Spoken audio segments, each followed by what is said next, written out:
sometimes I'm a little scared or like I'm afraid of like talking to people who are outside of my race because I don't know if I'm going to unintentionally step in it, right? Yeah. Like there's. Yeah. Well, I mean, I think that says more about you then. Yeah, it's something I'm always a little bit nervous of, you know, when you have a non-white in the room, you never know what's gonna happen. If you slip up, you might say a naughty word or two, suddenly you're canceled. Sure, of being pregnant for 9 months, and I've decided to end my healthy pregnancy, you know, right before I'm going to deliver. Right. No one's in favor of that. Okay, no one, literally no one. I guess except. Are you about to say except for Lance? For Lance, because the problem. What? This is Tim Pool's example. What are you doing? You bought right into his. Well, they said Tim Pool had successfully set up some traps. I guess some people got fooled by them. Holy. What? I was away for the weekend, but I got all your fucking ats. I saw it. I saw all the vitriol. I saw the anger. I saw the emails. I saw everyone adding me constantly, and now my inbox is flooded with people. Lance. Did you see what Ana Kasparian did over the weekend? She went on the Sitch and Adam. Wait, it's the Sitch and Adam? I've always called Adam Sitch. It is the Sitch and Adam show. Oh, was that me, like, unconsciously trying to cause drama between the two hosts? Adam, you could take this. Dog, now's your moment. Rise. Become the leader of the. Anyways, so she went on Sitch and Adam. I've been on Sitch and Adam a couple times. They label themselves as perfect centrists, milquetoast fence sitters, in the exact center of the political spectrum, right around here. Not here, back here. Not here, back, not here, but here. Perfectly centered, balanced, as all things should be. Yes, where it's unusual because I've gone on there for 3 debates now. All 3 debates have kind of been me taking a position, which, yeah, sure, you could say it's leftist to stand up for trans rights, for gay rights, for civil rights. It's leftist to stand up for the oppression of black people, I guess, sure. But I was greeted with what I would feel was a more right-wing perspective from a I'm just asking questions kind of thing, you know? Like, PSA Sitch kind of does the whole, well, yeah, but like, hey, if you're talking about gender identity, Lance, then what's wrong with someone identifying as like a conservative? And why do you then have bigotry towards them if they identify as MAGA or something like that? Okay, so you aren't born MAGA. You don't come out of the room with the red hat. The red hat is not pushed out of the vaginal canal alongside the baby. So you could choose to be or not be MAGA during the course of your life. Same thing with socialists. You're not born a socialist, you know. If someone's like, I hate socialists, I'd be like, well, I feel oppressed.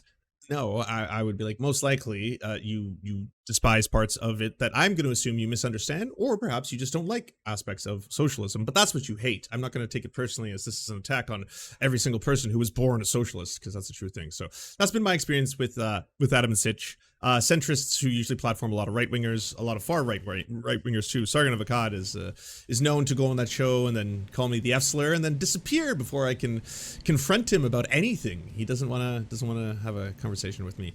Adam friended behind the scenes, if we're being totally transparent before I start this fucking dumpster fire, seems nice as someone can be from, you know, that walk of life. A little obsessed at times, I will say. I don't understand why there's this constant need from a lot of, you know, right-wingers to kind of be like, oh, Lance, you misunderstand us. Oh, Lance, you don't really know where we're coming from. Did you know that I've actually done things on Marxism and stuff? Like, but, you know, they seem like as same thing.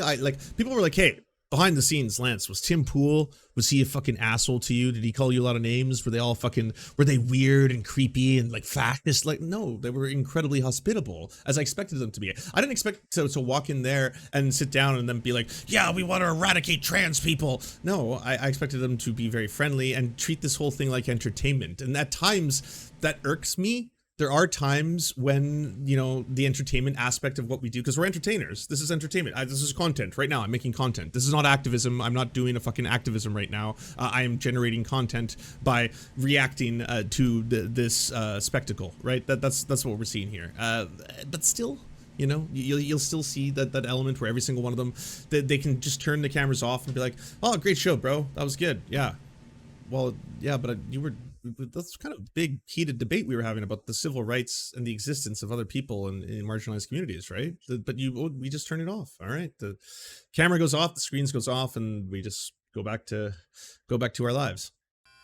Oh, we start with a kazoo intro. I never got a kazoo. Hey now, it's your boy PSA Sitch here with another Sunday show with everyone's favorite Supreme Court enthusiast, Adam Friended. Oh yeah, I've been reading up on the Supreme Court, Sitch. I'm learning so much about how our country functions. It's amazing. And we have, look, a special guest with us here today, Ana Kasparian, co-host of The Young Turks. Harmonica, bro? Oh, sorry. Damn. Man, I'm not starting out good here. You know, I'm already fucking stumbling, factually incorrect. I just got fucking debate broed by my own chat, served up by my own chat. Look at that. You're right, harmonica. I'm way out of base here. Fuck. Bad start. Do you want to introduce yourself? I mean, I feel like everyone, our audience definitely knows who you are, but you're probably doing other things as well. At the moment, I'm not. I'm mostly focusing on TYT. But yeah, I'm the executive producer and co-host of The Young Turks, and have been since 2007. And, you know, I've done other things on the side at various points of my career, but for now, that's the main focus. Okay, so we're very excited to have this conversation. We started talking a little bit before the show, and you seem open to talking about a lot of things. You seem to be going through kind of a political transformation, evolution. I don't really know the right word to call it, but I'll let you talk about that. But first of all, people want to know, because you did mention in our little chat in DMs that I was wrong about the Daily Wire thing. Now, I make predictions on the show all the time, and I have never been wrong before. So people, I've been making jokes about you might end up at the Daily Wire. That's not true? No. It's funny because, you know, I'm going through something very real and very sincere, and it's uncomfortable, and it has not been an enjoyable process for me. It's been difficult. And so the internet being what it is, all sorts of people from all sorts of political ideologies have theories on like what's actually happening with me, right? And the main accusation, both from the left and the right, is that I'm grifting, which is hilarious because literally nothing has changed about my work life. I'm in the same place. I have the same audience. The audience doesn't like some of what I have to say or some of the new conclusions I've come to. And so I wanted to kind of set the record straight about what I have personally experienced. I don't know what my political labels are at this point, right? Because I feel like I don't really fit anywhere. And that's just full honesty. It's, again, very uncomfortable for me. And I want to say that out of any point in my adult life, this is probably the point where I'm the most malleable and open to new information because of what I've experienced over the last few years. And I can get into details about that in just a moment. But what an intro, man. Here we go. That was the reason why I told Adam that, no, this isn't like a Daily Wire thing. I have no interest in working at the Daily Wire. I have no interest in leaving TYT. If anything, I just feel a responsibility to kind of correct what I got wrong in the past to the best of my ability and just do better moving forward. And the reason why I've been at TYT as long as I have is, despite what any of you might think about Cenk, he has never once tried to censor me or tell me what I can and can't say. That's the reason why, you know, we get into these fiery debates and there's never any like retaliation for it. And as long as I'm free to speak my mind and genuinely speak my mind the way I have been, I plan on staying there. And there's absolutely no monetary or financial incentive for me to do anything I'm doing right now. Well, Sitch and I box a lot on this show. And I think people, you know, I think they like that. I think they admire that we are able to fight with one another over a policy position and still walk away friends. So I spent the last week, I was watching a bunch of your most recent videos.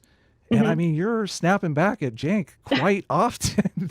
I mean, it's actually quite refreshing. There's a couple things, and we have questions on these, but I'll let Sitch. I don't know. Do you have anything that you want to ask before we get started? So yeah, it turns out that Ana is a massive fan of our program. She's in every episode, just huge fan, right? Well, okay, so I happened to come across a video you guys did about me. It was the stream on, I hate to name names, but you guys were covering the leftist mafia and their insane gaslighting video about me. And you guys were the only ones, as far as I could see, that actually did a good job in highlighting how badly they were gaslighting me. Right. And so I thank you for doing that because, you know, when everyone around you, everyone who alleges to be your friends, tells you something you know isn't true, but they keep repeating it to you over and over again, you start asking yourself, like, am I the crazy one? You know? So that, I really appreciated that. But, you know, you guys have put out a ton of videos about me that have not been friendly or nice. And it's okay. I mean, I can be a good sport about it. And I do think that you guys raised a few valid points. And I just need to be willing to accept where I was wrong. And okay, well, that's wild. How are we gaslighting? That's so unfair. Like, everyone, that episode's old now, right? You can go back and watch the entirety of it, but everyone on that panel was doing that thing that was coming from a place of love with baby gloves attached and just being like, I think every single one of us started our sentences with, I will always respect the things that TYT has pulled off, especially in progressive spaces, things like funding the Justice Democrats or funding other political movements, actually bringing political change through funding, action, canvassing, like that's incredible. It should be emulated. It's a model for other people to try and aspire to. Anyone who's an entertainer in those spaces should fucking be so lucky to accomplish those kind of things. I think that was the intro with every single one of us. That doesn't mean that, like, because that's happened in the past, every take you have is going to be correct, and or there's not bad takes that any of us have that we need to learn from. And I did an entire video on this where I'm like, hey, I'm just gonna get in front of this.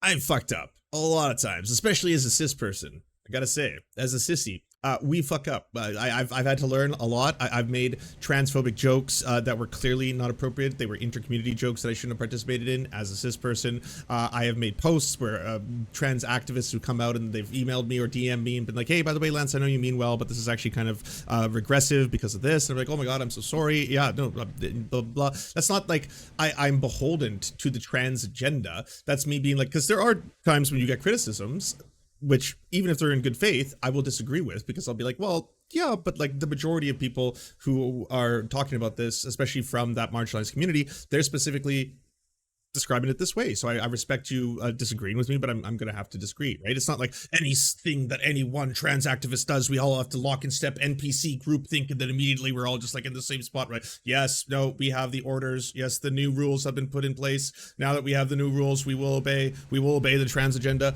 No, it's always like, it's always a bunch of usually friends, colleagues, trans people I respect, and vice versa, who will DM me in the kindest of ways and just be like, hey Lance, by the way, I don't know if you knew this, but actually this is factually incorrect. This is what happens, blah blah blah. Would you like me to come on the show to explain this to you? Not in a condescending way, but just because you want to advocate for this, and because you do, I know you want to get this right. So you were wrong. Here you are. And then boom. Yeah. If it's so bad, I issue an apology. If it's not, I issue a correction. And then otherwise I'm like, hey, by the way, I learned something. It's cool. I'm a sissy. I fuck up. I fucked up. I've done transphobic shit.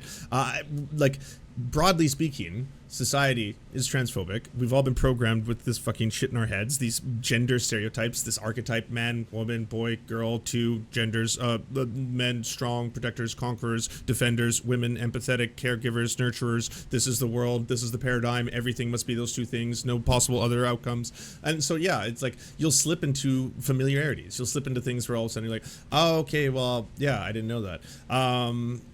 Okay, I guess I'll grow. And in that Leftist Mafia episode, that was it.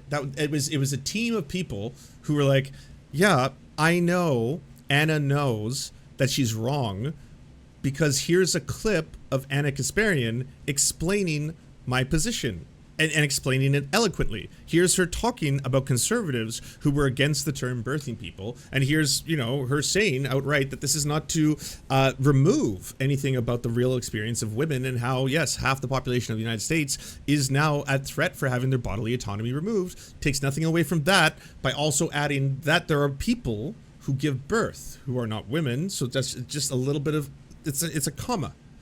It's like women, comma, and people who give birth. You can even focus 95% of the time when you're discussing this on women, and then at a certain point, as Sam Cedar pointed out, he's like, it doesn't take anything off, me to add and birthing people who can give birth, at the end of that sentence, for someone who may not identify or be a woman and also has, the ability to give birth. There you go. Where people are critiquing from good faith. Like, you guys have a little bit of an edgy style, so I'll acknowledge that. But I have thick skin, so it didn't really bother me that much. That's commendable. We're on this kind of like internet environment where everyone's very attacky to each other. Totally. Especially when they're not like engaging with them in person. So yeah, you have to have kind of a thick skin.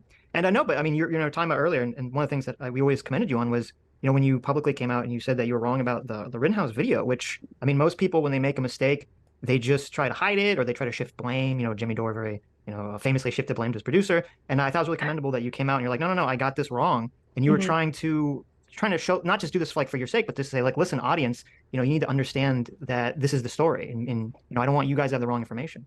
Yeah, there was, look, the one, I guess, through line you'll notice in the various things that we're going to talk about in this conversation is that it just became abundantly clear to me that where I was getting my information, and I'm not just talking about like, independent lefty outlets. I'm talking about like legacy media outlets, right? Mm-hmm. A lot of them, it's not that they report misinformation, it's that they omit details of the story that would, maybe the additional details of the story don't change your mind at all, right? But it's not up to them to decide that. Like, we should know every detail. I think the Amy Cooper story is another example. It was fairly recently I came across Camille Foster's very in-depth investigation into that story, and there were so many details of that story that were intentionally omitted or left out of the legacy media reporting of it. And that painted a picture in my mind and in the minds of many others that, there's no justification for the way that she was, panicking when she was on the phone with the 911 dispatcher, right? But then you find out, based on what Camille Foster had found out and reported, was that like she didn't have good cell reception. So the person on the other end of that conversation couldn't hear her. She was panicking because she genuinely thought that she was at risk after, here's another thing that was omitted in a lot of the reports, after she was literally threatened by the bird watcher, right? Who said, if you're going to do what you want, I'm going to do what I want, and you're not going to like it. And then he proceeds to try to lure her dog to him. And listen, you might still feel that her behavior was uncalled for, whatever, that's up to you. But you should know all those details. And I will say, from my personal opinion, if I'm alone at a park and some random guy tries to lure my dog away from me, I'm going to freak out, I just am. And so, okay, with the Rittenhouse story, I was going to cover the trial, and I just needed to go back and just like really, really look at all of the details and remember all the details. So when I do the story, I get the facts right. And then as I'm doing that, I come across a New York Times video. This was a really, really well done video that they posted on YouTube that showed you in slow motion, like how everything transpired that night. Mm-hmm. And once you see it for yourself, it's really, really difficult to argue that in those moments, he was not acting in self-defense. And this is an area where, Cenk and I disagree because, even if you want to get down to that, because this is something that I know will get jumped down immediately by a lot of the liberals and the centrists as soon as you bring up the Rittenhouse and the act of self-defense, whether or not that was justified. What is wrong with then taking the larger position that there is no reason for him to have ever done that in the first place? Like, if you're like, well, yes, but in that moment, in the heat of that moment, right before he was about to be attacked, he did act in self-defense. It's like, yes, but should someone take up arms to go protect strangers' property? And yes, it's in an area where I believe his stepfather or his father lived in, so that's supposed to like get rid of the fact that this was crossing state lines, because he in fact was going to somewhere where he did care about the community. Even if you do care deeply about your community, if you are entering an area that has violence, that has disruption and all that kind of stuff, and you bring weapons, what are the possible potential outcomes going to be from that action? Also, hey, as a leftist, here's a much bigger picture. The vast majority of Black Lives Matter protests were peaceful. We now have the data on the entirety of the movement. It turns out that it was overwhelmingly peaceful. Did the media hyper-focus on that? Or did they show you burning targets all day, every day? Did they show you looting all day, every day? What did everyone focus on? Did they focus on the broader conversation of why this movement is even taking place, about the inadequacy or even the unfair treatment of Black people in America and systemic policing? That's part of the conversation, but now we're all way more hyper-focused on, hey, look at the burning building. Oh, look at that. Look at the looting. Look at the looting. Oh, you're going to say Target is insured? What about this mom and pop store? That mom and pop store just got robbed. Is that fair? What do you think about that? What's your opinion on that? Do you not feel that there's a bit of chaos, anarchy in the streets, if you will? So should people not be able to go out and defend either their own homes or other people's to just to stop it, to make it end? So maybe a well-armed militia is the only thing that is going to keep order on the streets. If someone's hitting you over the head with a skateboard, that could kill. Thank you. Please send me facts as we go along. I love using the data and the stats, but 93% of Black Lives Matter protests have been peaceful, a new report finds. The vast majority of Black Lives Matter protests, more than 93%, have been peaceful, according to a new report published Thursday by a nonprofit that researches political violence and protests across the world. The Armed Conflict Location and Event Data Project analyzed more than 7,750 Black Lives Matter demonstrations in all 50 states and Washington, D.C. that took place in the wake of George Floyd's death between May 26th and August 22nd. The report states that more than 2,400 locations reported peaceful protests, while fewer than than 220 reported violent demonstrations. The authors define violent demonstrations as including acts targeting other individuals, property, businesses, other writing groups, or armed actors, fighting back against the police, vandalism, property destruction, looting, road blocking, using barricades, burning tires, or other materials. And the really important part about all this is that if you were following in mainstream media when this was all going down, that's the narrative that was being fucking programmed and singed into your mind 24/7 was burning building, burning cop building, burning Target. Look at the looting. Look at the violence. Look at the chaos on the streets. Something has to be done. Donald Trump is going to be justified. He's getting people fucking bagged and tagged without fucking, actual police accreditation on their or badges or serial numbers or any of that. This has to be done. We have to restore order to the streets. And so, Cenk is he's a strong-minded person, and he's not one to back down from a fight. So in his mind, someone confronts you with a skateboard, he doesn't see it as a threat, but I do. And Rittenhouse is not a big burly guy who can defend himself against someone who's hitting him over the head with a skateboard and he's lying on his back. So once I saw all those details, first of all, I had to convey them to my audience and be honest about what the reality was. And the other thing was, there was a lot of misreporting about how Rittenhouse was in possession of an illegal weapon and that he crossed state lines with that illegal weapon. Okay, so that was a lie. And it's not a lie that I just made up in my mind, right? That was how it was reported initially, which is why I would mention the state lines, but not because, how dare he cross state lines? Anyone in this country has the right to cross state lines. It was because it was reported that he was in possession of an illegal gun, and he traveled across state lines with an illegal. See, the framing of all of this, especially us who have big platforms or the ability to put a perspective in media, is so important because, again, they hyper-focus. The media always does this. They hyper-focus on things. They never talk about we care a lot about crime, about theft. We care a lot about people destroying property, breaking into homes, stealing from small businesses. We're going to hyper-focus on, we'll put the lens on that, tonight at 6, a new crime wave happening. People stealing baby formula and diapers directly out of supermarkets. What can be done? Do you talk about wage theft? Never. Is that the overwhelming amount of theft that takes place in the United States? Yes, by strikingly high margins. Clean up your room. This is an issue that should be, if you care about putting a focus on this should be the focus. And when it comes to Black Lives Matter and that entire movement that was taking place, the focus was always on the destruction, the violence, the cop station on fire. Look at this. It's pure gentrification on the streets. Look at this. The Target has been completely burnt down and looted. Look at this. People destroying their entire communities. Blah, blah, blah. This is what we have to focus on.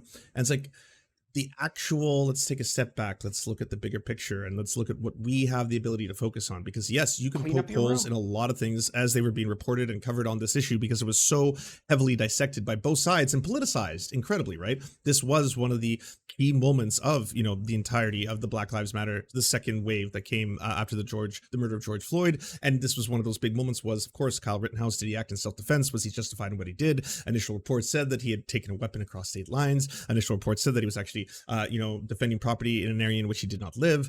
This has happened. Now we have more footage. Now we have more angles. Now we have more drone footage. More information is coming out. Here we are, blah, blah, blah. Now we should focus on this. Is this really, when it comes down to it, the most important part of this discussion that we're going to have in the midst of all the stuff that has centered around civil rights, whether or not he acted in self-defense? That's what we're going to hyper-focus on, and whether or not people misreported that along the way. And that's what the discussion becomes, especially when after the fact you look at it and you're like, hey, there's a lot of things people fucked up. The left fucked this one up badly. Look at all the things they got wrong. He didn't, in fact, transport the gun against state lines. He had a stepfather who lived in that other state, so technically he wanted to defend what you could consider his own community. He wasn't pointing his gun into the faces of people before he shot them. He was acting, look at this, he was being charged at by someone. Did you know the person that he shot is actually a pedophile? So, I mean, are you defending a pedophile now? I don't know what's going on. Lots of things. Hey, look, he's been acquitted. He's not actually a murderer. You can say he killed 2 people, but you can't say he's a murderer. That's actually technically slander now, so watch what you say. And now he's going to come after all the media who actually misrepresented this and misreported on it. And that's what we're going to talk about. And again, it's like, well, what is the point of what you're focusing on as someone with an audience, as a public facing figure? But what is the point of why you would frame it this way and talk about it in this regard? When again, if you are a progressive, if you're a leftist, doesn't matter who you are, include myself or anyone else who wants to talk about this, then why would you choose to report on it in this way? I'm like, it's a weird defensive position. Like if someone is like, hey, did you know that the majority of black murders are by black people? And you're like, okay, so are you not going to talk about this like mass shooting that happened yesterday where a black person killed another black person and then injured a bunch of others? Are you not going to talk about all the black on black violent crime in the United States? Why don't you hyper focus on that? And you're like, what is your purpose in focusing exclusively on violent black crime, or exclusively on this angle of this story? What does that serve if we hyper focus on that? Legal gun, which is a serious charge, but it turned out that he did not travel across state lines with that weapon. He didn't do that. Yeah, the weapon Right. was in the area already. Yeah. Exactly. He bought it from a friend when he was already in Wisconsin. Mm-hmm. Sitch, the night of that event, I mean, maybe a day afterwards, Sitch and I were watching those videos online as they were breaking out.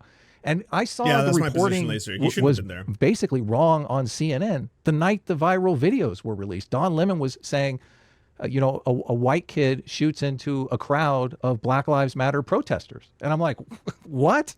Yep. That's insane. Yeah. So they kind of poison the narrative from the get-go. And then everyone just kind of gets caught up in it. Yeah, and that's how misinformation spreads. And I've just, that was a pivotal moment. To people in the chat, even if this turns out to be as bad as everyone is making it out to be, because I haven't watched this whole thing yet, going after TYT as an entirety, if Anna is doing a whole, like, I'm pivoting to the center and I'm going to be taking all these really, you know, turfy or anti-LGBTQ plus positions now or stuff like that, it's not TYT as a totality. There's a lot of TYT hosts who do amazing work, who still work and have shows on TYT that are important, you know, Dr. Rashad, Nina Turner, for example, John, like they all are still really good hosts. I don't agree with the idea of being like, well, now because of Anna, every single, like, don't get me wrong, she is the one of the two main hosts of the channel, so it is significant, but there are still, you know, a lot of people who work there, you know. Yeah, and Bleep Blah Ben, I heard you that I was actually gonna watch your video after, if I still have time, about how you just left. I think I have it queued in my list of things. For me, because again, misinforming the audience is not something I have any interest in, and I might give them the facts and they might not like it, but I can't withhold information from them because I'm afraid that they might not like it. So I'm going to give them the facts. But yeah, you know, I've learned to be better about, first of all, the sources I trust. I make an effort to just be cognizant of the filter bubbles we all exist in, the filter bubbles I exist in. And I've broken through that bubble a little bit to, you know, look at other sources that I typically wouldn't have looked at. And then the other thing that I do now is I just wait.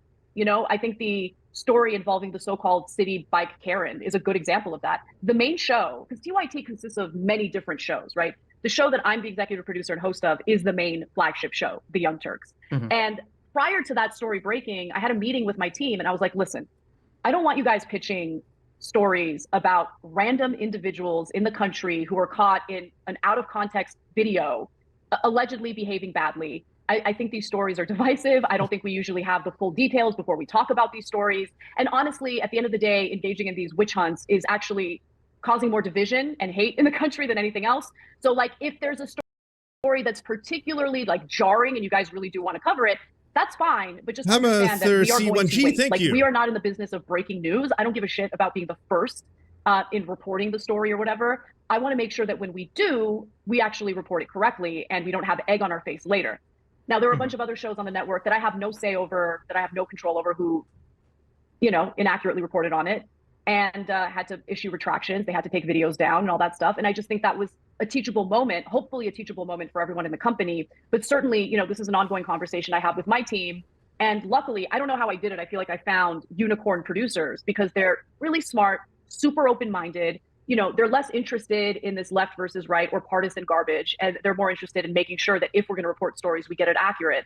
And so we're moving slowly but surely in a direction that I think is better, not just for the show, but I think better in terms of like what we add to society. Like, the last thing I want to do is be the other side of right-wing disinformation, right? Like, if we're going to be critical of disinformation we see happening in various videos and that are produced by other people, we should at least look inward a little bit and make sure that we're doing our due diligence. Yeah, it's, you know, it's interesting you were saying how with the media, a lot of the misinformation comes from, like, they leave stuff out. And that's been my experience too, is just this intentional leaving out of key information, or they'll, like, the headline or the subsection will kind of frame something in a very specific way. So even when you get to, like, kind of the contradictory information, your mind is already, like, made up by that point, so it doesn't matter. And so it leads to this kind of effect where, like, once a person once that story hits that, like you or me or anyone, because I kind of went to the same experience, where, like, once something hits me in a specific way, like, it's like I'm free of the matrix. Suddenly I'm starting to see, like, things a little bit differently. All the dominoes kind of start to fall, and I say, oh wait, I start to see, like, where all the misinformation is coming from. Was the Rittenhouse thing, like, was that, like, the key moment, or was there something else that kind of, like, made you shift your thinking? So that was one of the pivotal moments, but honestly, I would say everything for me started when I started getting gaslit on the crime wave. Mm-hmm. And it's really interesting to talk about these various political issues in the abstract. But then once you personally experience something, and once you see something happening in the country with your own two eyes, and your political side is incessantly gaslighting you on it, it makes you question, well, what else are you guys lying about? Or what else are you guys gaslighting about? And that's what happened. So, you know, during the pandemic, there was absolutely a crime wave in the country, mostly in like major cities. Los Angeles happened to be one of them.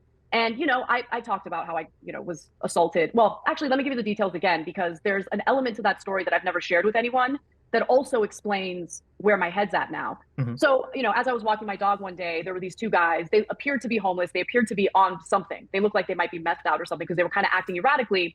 But, you know, typically when I come across guys like that, if I ignore them, they won't do anything. Right. That wasn't the case this time around. You know, they're coming toward me, and my dog Charlie, like, he does his business, and as I bend over to pick up his business, one of them grabs me by my hips and just, like, with an erection and everything, just starts like humping me, like, Wow. right there in like broad daylight. And Right. it was terrifying because, like, I didn't have any weapon with me, no taser, no pepper spray, nothing. Mm-hmm. And Wow. and luckily the guy, he did that, and then he and his friend walk away while they're like laughing at me. And I felt so degraded, scared. And like the Right. first thing I did is I called my husband, and he came down and he's like, where are they? And he started looking for them. We couldn't find them. The cops wouldn't come. Like, we actually had an incident in front of our building like a few weeks prior to that. That was really scary. We called the police, and the police just wouldn't come. Like, it was amazing. And now in Wow. retrospect, I realized the reason why is because there was a shortage. And I think that there was like an unofficial strike, considering what happened in 2020 and all the Mhm. protests. So they just wouldn't show up. He just says, we never denied the existence of crime. We just disagreed on the fucking solutions. The real gaslighting is saying that the more mass incarceration will stop things. Yeah, I mean, first off, there was an uptick in certain forms under COVID. I think of violent murders in the United States is increased, but I'm trying to find the data right now. I'll pull it up.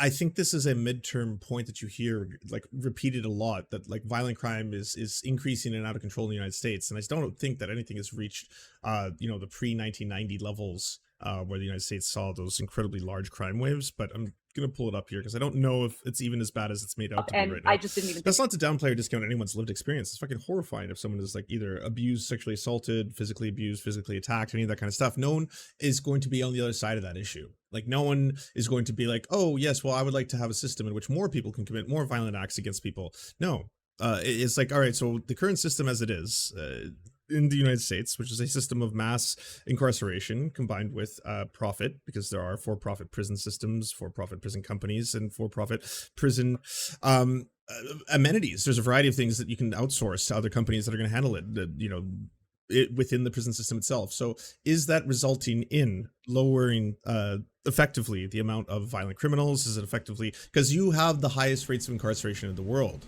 if you're in the US, right? 1% of your population is behind bars. 1%. 1% of the entirety of the United States population is in a cage in some way, shape, or form. You are doing the extreme version of what is supposed to have results, and yet still complaining about violent crime being out of control. Both can't be true. To call the cops, because I'm like, what's the point? These guys have already like left, and they're not going to be able to find them. But anyway, I opened up about that, and I also started opening up about, you know, just what the statistics were indicating in regard to crime and how it's obviously having a negative impact on all communities, but most. FBI report says there's a slight decrease in violent crime.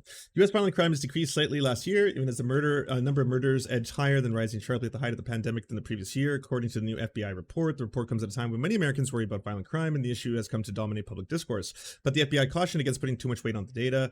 The non-significant nature of the observed trends is why, despite the described changes, the overall message is that crime remained consistent. Overall, there was a total of 1,326,600 violent crime incidents last year, a decrease of 1% from the 1,313,200 in 2020, the FBI said. Contributing to the decline was a sharp decrease of nearly 9% in robberies, the FBI says. Meanwhile, the number of murders rose from 22,000 to 22,900, so that's an increase of 900 murders in 2021, an increase of 4.3%. The 4.3% is what you can use, right? You can say, well, yes, but murders rose 4.3%, and then that sounds a lot scarier than saying it went up by 900.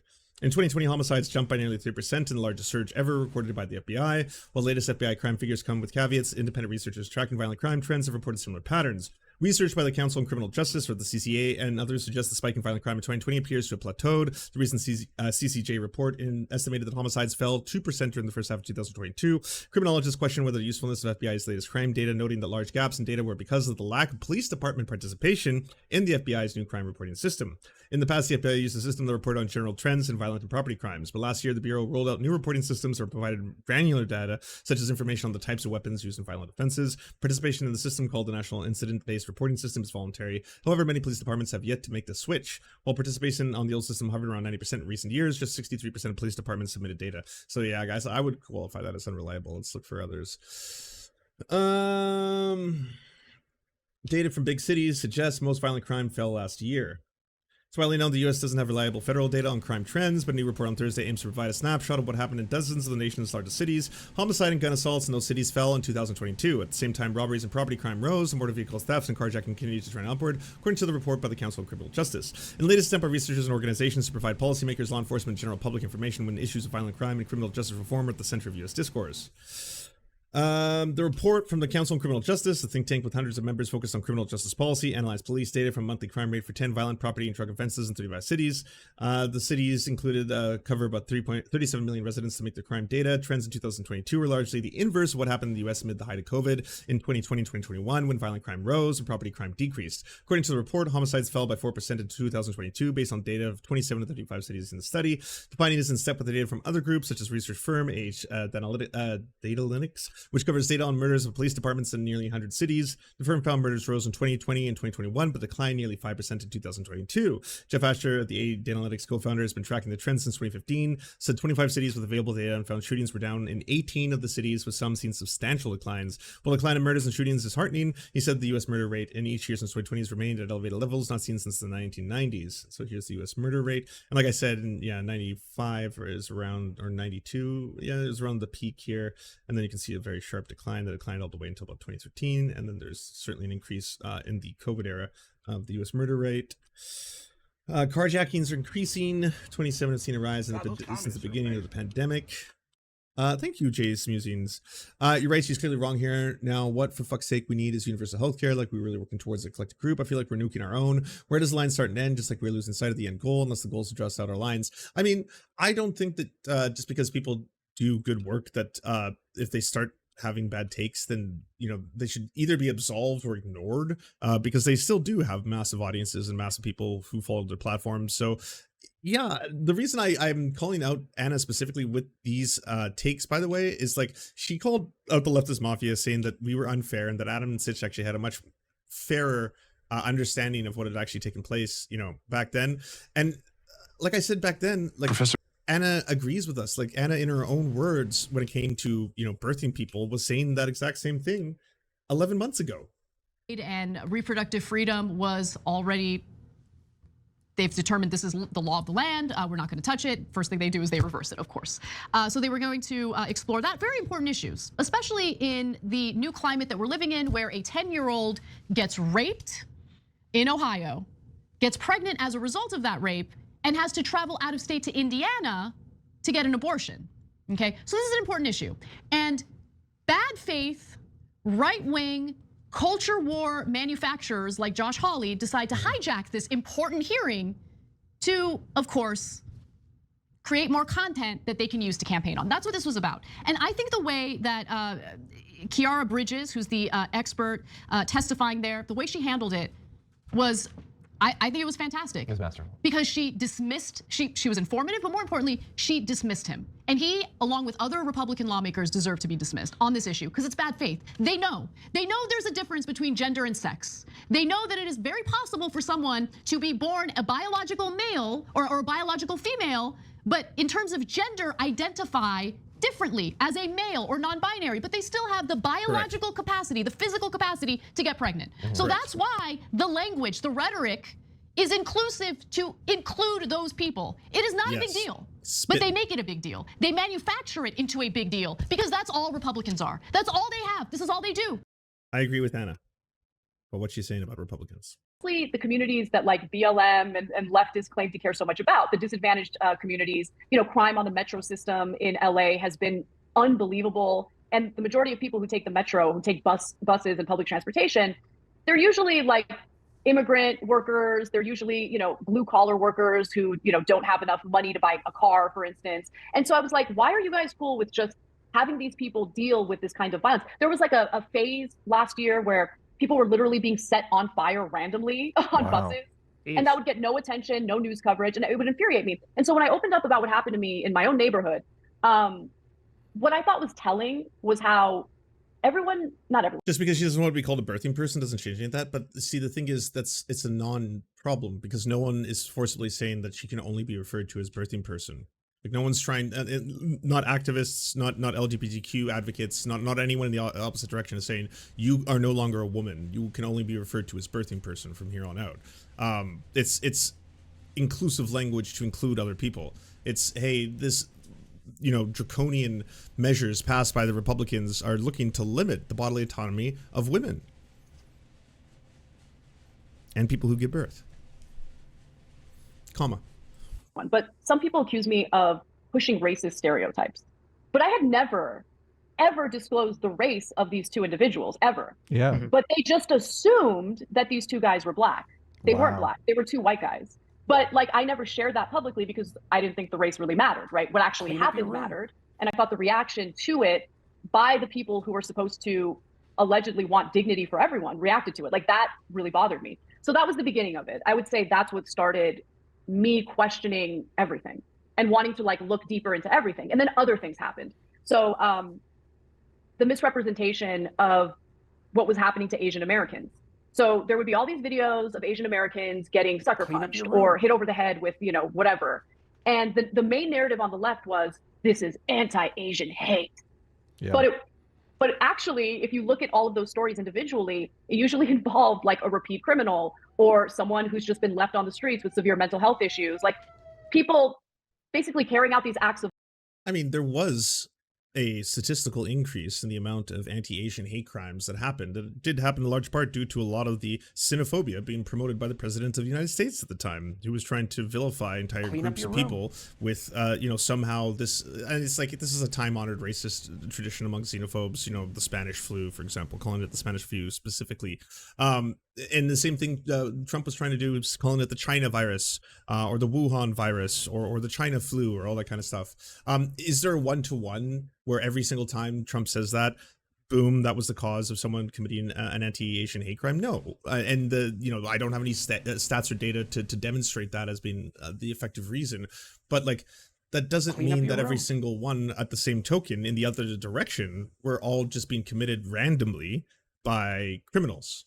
Just criminals who had committed other acts of violence, and that this increase in anti-Asian hate crimes suddenly can be pointed towards, oh, these are just violent criminals attacking people. There's not a basis behind the attacks. Violence because they don't have their head in the right place, they need help, whatever it is. But like, to just brush it off as, oh, it's just anti-Asian hate that's been inspired by the right wing, it just wasn't true. Yeah. And, you know, I just thought it was wrong to frame it that way, when in reality, there was a real issue with, you know, repeat offenders. And in some cases, aren't you doing the same thing in the opposite direction though? Like in one direction, it's like, hey, by the way, there seems to be a demonstrable increase in anti-Asian hate crimes, and there's also an increase that seems to be coming from, you know, a lot of the right and the president of you know, xenophobia and anti you know, Chinese discrimination and rhetoric that is coming, you know, directly from the president, as well as a lot of MAGA Republicans. Now, again, I don't have a way to correlate every single one of these attacks and say this one was directly influenced or inspired. Like, it puts you in that defensive position for the same thing with like anti-LGBTQ attacks. Was this person actually inspired by Matt Walsh? Were they actually inspired by this person? If so, how far did it go? When the answer is, like, most of the time when it comes to someone who's radicalized to the point of violence, there's a lot of dots along the way. You're just not just like, well, it's the one video and then activate, and then like, no, they're watching and consuming all of this angry ideology over and over every single fucking day until they start getting fucking coated people with severe mental health issues, honestly, randomly targeting all sorts of people. But, you know, since a lot of this was happening in areas like San Francisco, where there's a sizable Asian population, the narrative. Thanks, Jay's Museum again. I appreciate all the biddies. She's 1000% wrong, and the birth person still is. I'm curious, the TYT we are talking about, there's certainly a smaller gap between what you say, Nana, and Joe Biden and Donald Trump. I'm thinking more. Historically, at some point, do not lose sight of what you're fighting for, calling this out. Do you honestly feel that someone watching Nana would come to hate trans people like they're watching to? But we haven't even gotten to the trans section. I'm only in the first 20 minutes so far. On the left became, oh, it's just anti-Asian hate that's been inspired by the right, and I just didn't really see much evidence of that. Then there was the attacks on straight news journalists who were doing their jobs. For instance, when Li Fang was reporting on the BLM protests, when he was accurately reporting on the BLM protests and some of the violence that took place during those protests, his own colleagues at The Intercept tried to paint him as a racist. Why did you start with saying straight? I've known Li Fang for many, many years, since I started working at TYT. Guy doesn't have a racist bone in his body. For them to paint him in that way, I thought was disgusting, and it had a chilling effect, right? The whole point is to intimidate journalists from doing accurate reporting on what's actually occurring on the ground. Then there was what happened to Jesse Singal, which I found disgusting. I didn't know about that until at some point this year. I would say earlier this year. With the trans stuff? Jesse's been on the show before. Yeah, he's done great. Jesse Singal is a good faith, I think, critical thinker. No, Jesse Singal is not. He's been a noted transphobe for a while. He's tried to do the centrist position the all sides takes in his reporting, but holy fuck, he got called out hard for basically promoting conversion therapy through one of his articles. And later on, when it came down to the entirety of, is it okay for a journalist to leak potentially sensitive, private doctor-patient confidentiality and medical information? Do you remember that? The same Jesse Singal, yeah. I'm subscribed to Blocked and Reported. I have listened to endless podcast episodes from Blocked and Reported. I haven't seen anything from Jesse Singal that communicates to me that he is a transphobe, that he is a bad person. He did straight news reporting on basically what, some of the risks could be when it comes to transitioning literal.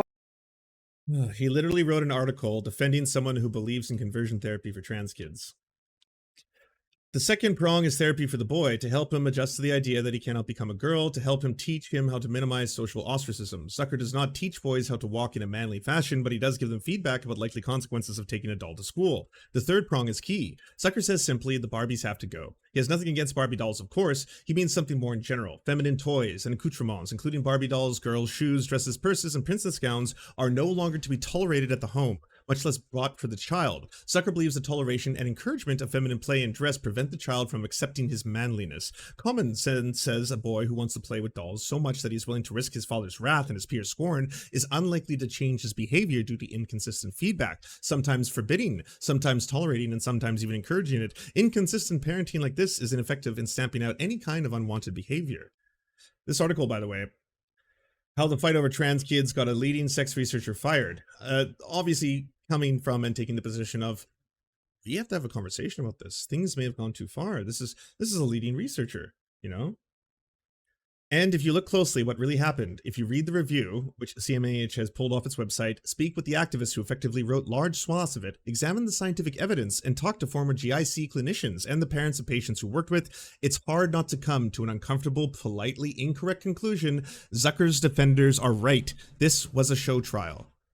No, conversion therapy is torture. It is torture. You are torturing children by trying to force them to be a gender they're not. Imagine if that happened to you as a cis person.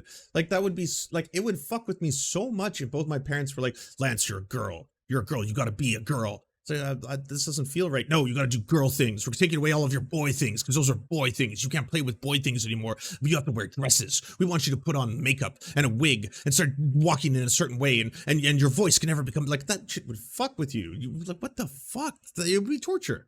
It would actually be torture growing up in that, in addition to whatever else you got going on. That's if everything else in your life is honestly fucking perfect. If it's oh yeah, you got loving parents, otherwise you got good friends, stable family, economic situation's fine, parents aren't divorced, you're not experiencing systemic racism, you're not experiencing bigotry for being homosexual, stuff like that. Everything in your life is great. Well, except for this one thing, your parents are kind of really trying to advocate for you to become the gender you're not. And it's kind of, yeah, it's stressful. That's in the best possible position. Jesse Singal is just fucking horrible.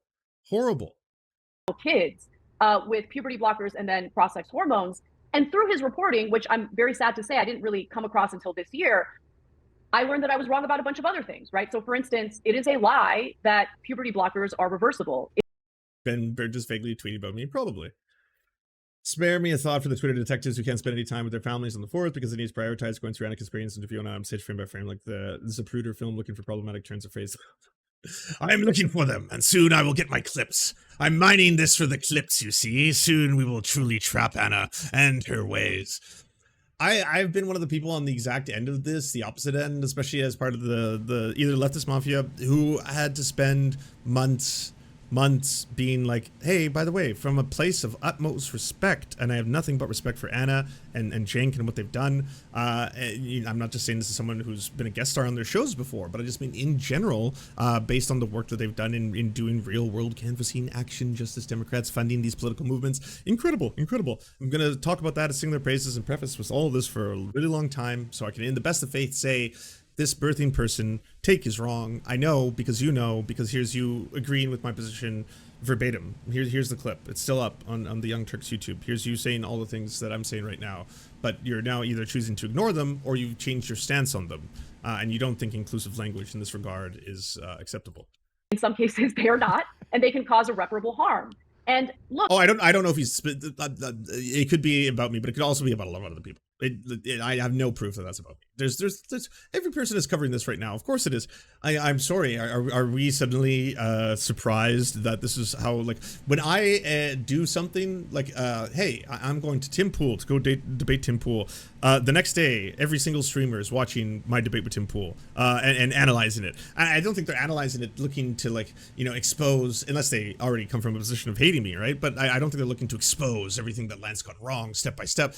It's entertainment. They're like, oh, we want to watch it. Let's see how bad he fucked up, or let's see how good he did, in either direction. You might think, okay, but you got to do a balancing act. And if a child or if a teenager has severe gender dysphoria, and it would actually be better for that person to go on puberty blockers. Okay, I mean, we should be able to balance that out. But my point here is withholding the information because you don't like the information getting out there ain't the way to go, because that destroys any opportunity for us to actually have a good faith debate about what we should do moving forward. And so here's where it's getting actually really dangerous. This is where, like, and again, she's backed this position up. Jesse Singal is not a transphobe at all. They just want to suppress anything that questions the safety of puberty blockers and cross-sex hormones from minors. It's pretty disgusting, to say the least. And I'm glad that their efforts to destroy his career haven't worked. By the way, I'm not the cancel guy. I don't have the power to just cancel people. I'm like, hey, you are now canceled, so saith me, the serfs. And B, I'm the criticized guy. I'm not canceling comedians. I'm not canceling comedians and saying no comedian should ever be able to make jokes anymore. I'm going to cancel their takes. I'm going to be like, hey, by the way, when Louis C.K. said this was a really fucked up thing to say. When Joe Rogan said this was a very fucked up thing to say. Hey, my biggest inspiration in terms of comedy is Dave Chappelle. Dave Chappelle is my hero. I'm very, very sad and heartbroken to see Dave Chappelle openly and avowedly wanting to be a TERF. That breaks my heart. I didn't think I would, have to go through this, but it's too bad. So I'm going to criticize those shitty takes by Chappelle while still saying he's the GOAT and has some of the best fucking comedy specials of all time under his belt. You can criticize people's takes without always fucking trying to actively destroy their career. I'm not actively trying to destroy Anna's career because A, I can't, and B, I have no interest in it. I don't have the power to be like, Ana Kasparian has said the wrong words. We all know what happens next, chat. You all know what to do. Go out, go forth. The canceling hath begun. Oh, like, no. It's not how any of this shit works. But I am going to say that it's really dangerous to say this shit because, one, this is in contrary to what a lot of other medical, including every major medical association in the United States, I believe it's 29 to 23 different medical associations are in concurrence right now that puberty blockers can be safe, effective, and reversible in treating gender dysphoria. Puberty blockers, by the way, they're not intended to be given to kids for a long period of time. They're given to be able to put a pause as best you can in terms of, starting to have irreversible effects of puberty occur so that people can make informed decisions with, again, their doctors, with their parents, with the information of experts, if you have access to this kind of healthcare, to be able to determine, yes, you do want to continue to transition. If that is the case, then we are going to take you off puberty blockers and put you onto hormone therapy. So yes, any of the effects and negative effects that being on puberty blockers for a very long time could have, we're going to take you off the puberty blockers now, and you're going to go and begin hormone therapy. That way you will begin to grow as the gender that you believe you are. That's the entire purpose behind this. We have been giving puberty blockers to cis kids for a very long time safely. We have been giving puberty blockers to cis kids, and they are FDA approved for that purpose, for people who go through early puberty, in order to be able to, again, prevent some of the effects that going through very early puberty can have on a developing body. And in that case, there isn't a politicization of this. There isn't a pushback of this. There isn't a, well, have these been fully tested? I've heard that Lupron can cause infertility permanently. I think that what you're trying to do is castrate these people, Lance. You simply want to create a trans genocide of your own, or whatever the fucking the Beanie Dome was going off about. The pros and cons. So there's that, you know, all of this stuff it started adding up. And through listening to Blocked and Reported, I found out I got a lot of stories wrong as well. Rebecca Jones ended up being a liar and a grifter. And I wouldn't have known that. I wouldn't have known that had I not, you know, opened my mind up to other voices. Rebecca Jones was the one that went after DeSantis, right? Yeah, totally. Yeah. And she's a complete liar. And we uplifted her, we enabled her, and I feel disgusting that we did that. So I issued a retraction and a correction on that story. I don't know what the reaction was. My reaction was good. Yeah. What is some of the reaction? Like one of the problems that we often have, you know, obviously we're labeled right wingers all the time. Anyone who watches our show knows we're pretty much like disaffected liberals. Like to call us right wing is just, I mean, it's kind of laughable. But we are constantly called right wingers just because we don't straw man the arguments that are made on the right. And so many people on the left, you know, all they are familiar with is the straw man version of the trans issue or some particular news story. Complaints filed after writer and whistleblower published details of young trans patient. In 2018, Jesse Singal wrote a controversial cover story in The Atlantic called When a Child Says She's Trans, focused on teens who detransitioned in appealing to skeptics and critics of gender-affirming care, but offered little acknowledgement to the majority of young trans folk who were happy to have affirming their genders. Needless to say, many trans people were not pleased with Singal's article. They were, as often is the case in mainstream journalism, cut out of their own stories. Since then, Singal's committed himself to such rational skeptic punditry with a Substack, podcast, and social media presence snarled up in the topic of trans life. Typically, this means cherry-picking the evidence from scientific papers, countering critics with a stream of acadents and anecdote. Flash forward to this year, January 2023, Barry Weiss's The Free Press published a first-person account from a former caseworker at a clinic for the trans youth in St. Louis, where she claimed that she was drawing attention to the morally and medically appalling practices at the clinic. As is often the case with Weiss's writing, there's an emotional appeal, light on facts, relying on cryptic allusions to the worst-case scenario fears. The author of the piece, Jamie Reed, claims to be a whistleblower and urged the state to end these supposed horrid practices. The lawyer representing her is both an elected official and a representative of the Transphobic Child Protection Organization. Reed's essay initially attracted a lot of attention and indeed rushed the Missouri state legislature into action despite the lack of verifiable facts. The literati of trans skeptical pundits are up. The St. Louis Dispatch published a follow-up that poked holes in the narrative and presented the perspective of parents and their children who had overwhelmingly positive experiences with the clinic. And by the way, I reported on this when they first came out. A whole bunch of parents came out directly to speak in opposition of that article as being not representational of their experiences with gender-affirming care and the life-saving effects it's had for their children. And so this was like an incredible thing to see, just the backlash from these, like, again, ascientific lies that are ideologically driven and promoted by people like Jesse Singal. Enter Singal, who took up Reed's public defense. In response to the reporting from the St. Louis Dispatch, Singal contacted Reed and published a lengthy account refuting pretty much everything the Dispatch reported. In Singal's response, he shared screenshots from an Excel document that Reed had given him as proof to support her claims. It seems that Reed had kept her own private records about the trans youth at the clinic where she worked, whom she thought was being mistreated or misled by the medical staff, despite not being a medical professional herself. Reed also provided Singal with more specific patient details of its kind that were otherwise absent from the initial account. About this time, Singal tweeted looking for someone to speak about his HIPAA concerns. I'm sure you remember this. I have some dumb questions for a genuine HIPAA expert, if anyone knows one or is one who couldn't mind shooting me an email. This was around the time when I think he self-roasted his account, by the way, after being like, oh shit, there might be a lot of public evidence I need to worry about. Looking for someone to speak about the concerns. Not long after, he deleted his Twitter account for reasons he writes are unrelated. But now, according to the St. Louis Dispatch, both Reed and Singal have been named in public complaints about a potential HIPAA violation filed by parents who felt that their child and thus their family's safety was exposed through details that Reed and later Singal shared publicly, as the Dispatch notes. Whistleblowers like Reed are covered by an exemption to the privacy rule in which they are allowed to disclose protected health information to certain oversight agencies and attorneys if they believe professional standards have been violated. Journalists are not amongst that group. Reed's Free Press narrative also raised significant concerns. When Singal wrote about things Reed told him and had given to him, either what Singal has published is or not true, and Reed violated the privacy rule. HIPAA breaches often result in corrective plan or technical assistance, but fines can also be levied. Criminal violations, which are rare, can incur fees or jail time. They involve knowingly and wrongfully obtaining and disclosing protected health information, which they may have done. So what is some of the reaction that you have gotten to that? Well, I mean, the reaction has not been great. I mean, look, that leftist mafia stream was unbelievable to me. Like the accusations that were thrown out there, Olay implying that I'm racist because as a woman, I don't want to be called a birthing person. Like that has What? That never happened.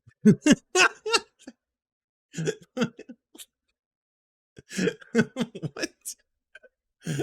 Sorry, missing scene. So here's where I'd edit in that scene, but unfortunately it doesn't exist, so I can't edit that scene in right here. Here's where we'd link right now to that moment in time. No, again, on that leftist, like I can't believe what I'm hearing. That was the kindest, in the nicest, most friendliest terms episode, where every single person, especially like even David Dole, was being like, I'm friends with these people. I'm not here to condemn TYT. I'm not here to condemn any of the important work they did. I just want to say that this is the wrong take. And again, it's one of those things that Anna knows, because she's had the exact take that I just played earlier. It's still up on TYT.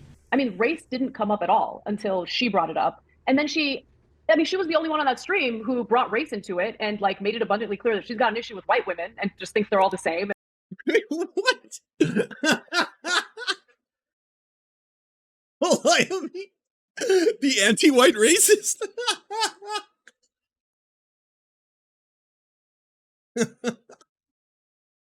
I'm gonna be honest, these are a lot of weird cards to play all at once. Oh man, we're getting a stacked deck right now. Adam, I love your face here. Yes. Good. Finally, we can talk about anti-white racism from a centrist perspective. Like, you know, whatever. And then after I basically called her out on it, she's like, oh, you're attacking me and only me because I'm black. And it's like, no, you're the only one in that group of people who attacked me and accused me of being racist because I personally want to be called a woman. So hey, sorry, I'm willing to take a fat L here. Can you point me, if anyone has it, the clip to which I'm going to eat crow on, where she specifically said, because Ana Kasparian was using the term, was saying and making an issue out of the term birthing person, that she is in fact a racist. I wanna see the clip. Oh, I mean, I'm not sure that they fully understand the damage that accusation can do. And if they do, that makes it even more. They understand. Okay. They understand. I mean, that makes it even more. So, like, I guess it's just the R word for right-wingers and conservatives and stuff and MAGA crews. The worst thing you can possibly be called in your life is a racist. Well, I hate to tell it to everyone here, but we're all racists. All of us. Myself included. We're all racist. Everyone is a racist. We've all been programmed since we were young by, broadly speaking, culture. We live in a white supremacist society. It is a racist society that imposes a lot of racist beliefs upon you, reaffirms them through a variety of media, social norms, cues, the way we talk to each other, the way we converse, our socials, all that kind of stuff. And it is now, as you get older, deprogramming thing where we're all learning about it all the time. And yes, guess what? It's wild to say this. I know I might be the first person brave enough to make this statement, but non-white people can be racist as well. Non-white people can hold up white supremacy. There's other vectors of racism that can be towards other groups that are not white. There is a non-white person being racist towards another non-white person. Black people can be racist towards Native people. Native people can be racist towards Black people. I've seen it in both directions. I've heard it. I've been firsthand there in rooms where I have Native and Black friends, and they're saying racist things. Because again, broadly speaking, we live in a white supremacist society. We're all going to be indoctrinated with stuff, and it's an easy default setting for a lot of people to go to once they start learning about that. But one of the big lessons I think we need to teach everyone is that when someone is calling out the idea of whiteness, that's not a personal attack. Someone says to me, Lance, yes, you're white. I'm not going to be like, well, that's not true. How could you say that? No, I am. I am white.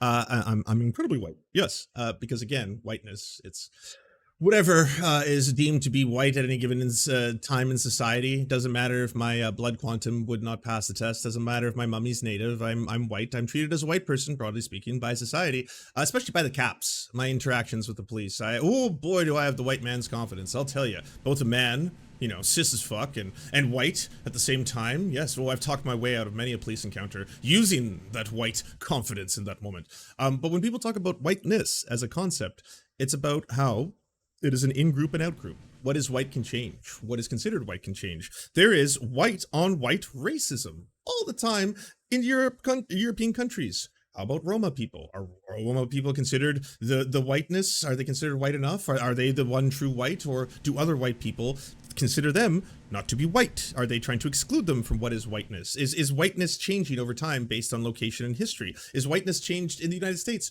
Were Italians considered white? Were Irish people considered white? Were they considered lesser than? Were they considered inferior, perhaps even genetically inferior, because they aren't the one true Aryan race? Yes, this whole concept does change over time, and when people are calling it out, it's not a personal attack, right?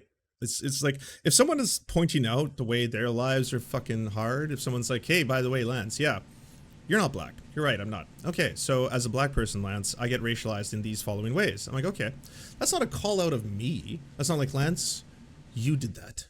That's you. You and all white people. You and the whites, you have single-handedly, you're responsible for slavery. You know that, being white, Lance. You have the white skin. You have the blame, the stain, the original sin is upon you because you're white and you carry that with you. It's like, no, you might not realize how other people have different lived experiences. They do. And because of that, we should point this out. We should even make, I don't know, entire fields dedicated to understanding how society works and how it treats other people. Sociology, if you will, the study of that, so we can better understand these kind of things, you know? More horrible. I think she published a video of you that was you saying the N-word, and it was back when, you know, YouTube didn't have this big prohibition on saying the N-word, and you weren't, it's not like you were calling people the N-word, you were using, right, quoting stories, so all of these are taken out of context, which is completely unfair. Yeah, I mean, look, so it's really funny because that compilation video wasn't made by her. If you guys remember, at some point last year, everyone was going after Rogan for saying the N-word. And so someone on the left had made a compilation video of all the times he had said the N-word on his podcast. And then in response to that, someone on the right made a compilation of all the times like I had said the N-word, right? Or me and Cenk had said the, so someone on the right made that video. And we had a company meeting, the producers, everyone, we got together, and this is like years and years ago. The last time we actually uttered that word on air was in 2012. But we sat down, we talked about whether we should actually say the word when we're quoting someone that we are condemning as racist, or should we sanitize it and say N-word instead? And so we had a vote, and we decided at the time that it was better to actually read the quotes verbatim as opposed to sanitizing it. And I knew it would eventually come back to bite me in the ass. And it did. And I'm not going to apologize for it, because context matters, intention matters. And what people like Ole are trying to do is erase all of that, right? To make it seem as though intention is totally irrelevant, context is totally irrelevant. If she says someone's racist, then by definition. I also, like, when it comes to Anna going after Olayemi consistently, I'd like to point out, especially because she started this entire thing on Twitter initially, right? Calling out Olayemi of all the cast members of the Leftist Mafia. All of us were talking about this in the same way. Like, you might argue I was more respectful of feelings, but all of us were like, yeah, no, it's a right-wing position, decidedly, to go after inclusive language, because at the end of the day, all it serves is this narrative that apparently things have gone too far. LGBTQ plus activists are asking for too much. They've lost their minds. Now, apparently, you're not even allowed to be a woman. They're trying to erase what women are by calling them birthing people. I am more than a birthing person. I think that's reductive. And it's like, no one is trying to erase women specifically, unless you're talking about conservatives erasing trans women from existence, but like otherwise it's like it's women comma birthing people. Definition, that person is racist, end of story. But Olayemi was the one who got it at the end of the day. Like, you know, all of us had the same take, all of us said that publicly, all of us were like, you know, yes, I'm just coming at a point, POV, you know, at the end of the day. Period. And I just disagree. I also disagree with racism of all sorts, right? So I find it disgusting when people make generalizations about Black people or migrants or any group. Why would I somehow be okay making generalizations about white women or white people, right? So I find it gross and divisive. And look, at the center of all of this is I've been doing this shit for like 17 years and things have gotten worse. And I just don't think whatever strategy the left thinks they're engaging in is an effective strategy. I think it's actually caused more harm than good. I think their rhetoric and their discourse is a lot of times ignorant of the facts. And I think that they go around accusing people of doing things that they themselves engage in. And I was part of that too. I'm trying to do better moving forward. But a lot of people are going to look at this and think, oh, well, then that means she's a right winger. Whatever. You can call me whatever you want. I don't care what you label me as, but just not birth in person. Don't call me a person with a uterus. Yeah, exactly. I don't blame you at all. So yeah. I don't know. This is the friendliest I've ever seen Adam and Sitch, I'll be honest with you. I don't get this kind of treatment, Adam. I don't get all the little friendly banter and then the references and they're like, no, but don't worry, I'm totally on your side. I get it. I don't know what my labels are at this point Right. because I don't fit in anywhere, I feel like. You feel like you're becoming politically homeless maybe a little bit. Oh, for sure. Yeah. What do you think? What do you think's causing sort of this shift in the left and in media? Or, I mean, first of all, I'm assuming you think there is a shift that's happening in the left. The shift in the left. Well, it's funny because, a lot of them, LARP is like anti-capitalist, like revolutionaries or whatever. LARP, okay, interesting. Yeah. Nice. But it's true. And so it's really funny. Not totally wrong there. I'm not going to call it out. They are positioning themselves to attract a very specific niche in audiences, right? So they're going for the purists, the people who like to think of themselves as like far left, communist, socialist, whatever. But like the whole thing is, I mean, you can see it in the various streams. Like they'll talk about things through the lens of we're the most pure. Like we're Stardust 9, thank you so much. I appreciate that. Harvey Danger Dragon, thank you as well. Sorry I didn't say anything at first. the most sincere in what we're saying, whatever. The real and left, like, yeah. Exactly, we're the real left. So when they do that, But like, everyone will tell you how much they hate fucking purity testing from any group. Like, the Quartering's doing purity testing from the far right perspective right now. Now he's calling out everyone, Jordan Peterson isn't on Rumble. I'm the only one who cares about free speech. None of you are on Rumble, blah, blah, blah. But like, in terms of like, that's all the shows are for like leftist content creators. Fuck no. Like, I don't think anyone would be able to make it as a leftist content creator just doing it purely from hey, by the way, I'm the one true leftist, because no one is fucking pure. We're all trash. Come on. Everyone will talk about things they aspire to be. Hey, I want to be a better person. I'm working on that all the time. There's things I do that are shitty consistently and things that I want to fucking undo about myself. And I'm constantly trying to deprogram this shit. Hey, I was a fucking homophobe a lot of my life and I'm a bisexual. I was a homophobic bisexual, but that's because fucking society is homophobic and it was safer. And the people I would hang out with in high school were all homophobic. So I was also homophobic. And so I deeply apologize for all my homophobia in the past. And yeah, guess what? I still deprogram stuff when it comes to that, because now I have a lot of queer friends. I have a lot of queer people I work with, and sometimes you will get people who are fucking completely 100% homosexuals being like, Lance, by the way, it's just so you know, I know you're bi and everything, but it's kind of like, that's not the joke you should be making, blah blah blah. And you're like, okay, yeah, sure, I did thank you for teaching me, right? Like, if anyone comes in a position in politics of you are the one true, you're fucked. You're so fucked. Just because, like, man, you can aspire to be a better person. We all should, and that's the most you can ask for. That's it. That's like the most I can ask for of you, my chats, my audience, and people who are watching. Lance, what advice would you have? Maximize yourself. Maximize the best version of you. You may not be able to be a professional NBA player. You might not be the greatest musician of all time. You may not be the CEO of some massive company, but there's a version of you that's really shit, and there's a version of you that's the best version of you. Try to achieve that one. Try to get to that trajectory. I know for a fact that there's certain things I'm not capable of doing. I was not born with those specific abilities, but there's a better Lance and there's a shit Lance, and so I want to kind of be, work towards the better one. What ends up happening is they become more and more extreme in what they are saying, right? In what they claim to believe. And at the heart of that, like what they're actually doing is trying to attract a niche audience for what? To make money. I think there's a financial motive behind it. They're competing with.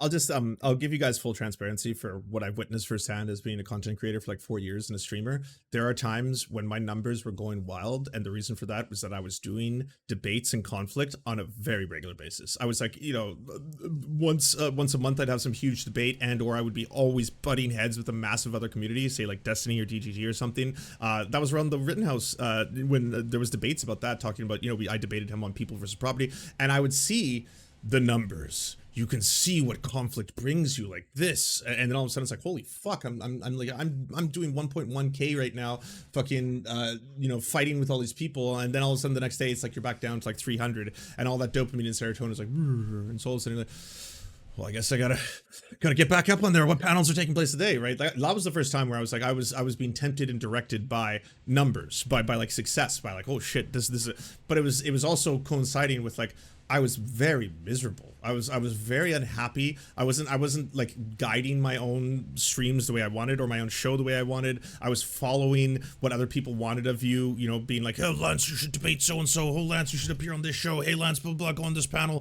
And you're like, okay, sure. And then you go on all those panels, and all of a sudden it's like, blah, blah, blah, and then you can't turn it off. Can't turn off the social medias after. Can't turn off the Twitters, and you're just like, your mental health declines. And it was always a big thing where it's like, you can see what thing, or same thing with YouTube. With YouTube, you can see which videos via a very, very sophisticated algorithm and what performs better for why. And very quickly, there's a lot of people on YouTube, myself included, where you start to be like, oh, whoa, holy shit. If I make a documentary on Gamergate, it takes a long time. Not a lot of people watch it because there's so much research and stuff. That wasn't a very popular video. But oh, when I make this video right here on Matt Walsh for the specific reason, everyone wants to see it. Okay, so maybe I should just become that channel now. I should just keep doing that. I have never felt and seen, and this is 100% the feels, a temptation to become a more hardcore leftist, as in like, I need to become an avowed anarcho-communist. I need to become an avowed anarchist. I need to become an anarcho-syndicalist publicly in order to really recruit, and then we'll do the purity testing. I don't think there's a market for, I think that is so niche. I think people get scared by that. I think when people actually start hearing deep theory, it starts to really like be like, whoa, what the fuck? You want to dismantle the police state? What the fuck? Where am I? What the hell is this?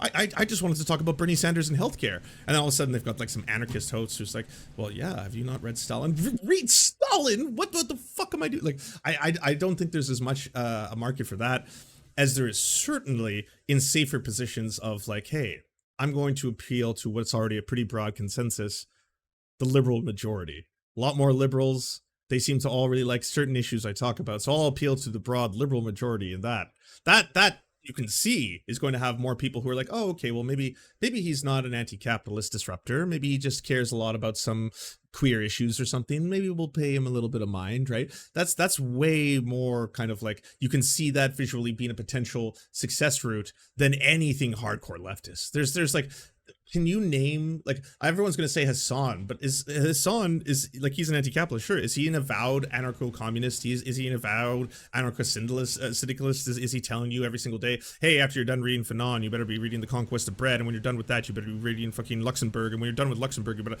because those kind of people, like, they are a niche. You know, it's a very, that one, I don't see there being this massive fucking, like, and then people just overflowingly moving or gravitating towards that. In terms of money, where do you think all the money's at?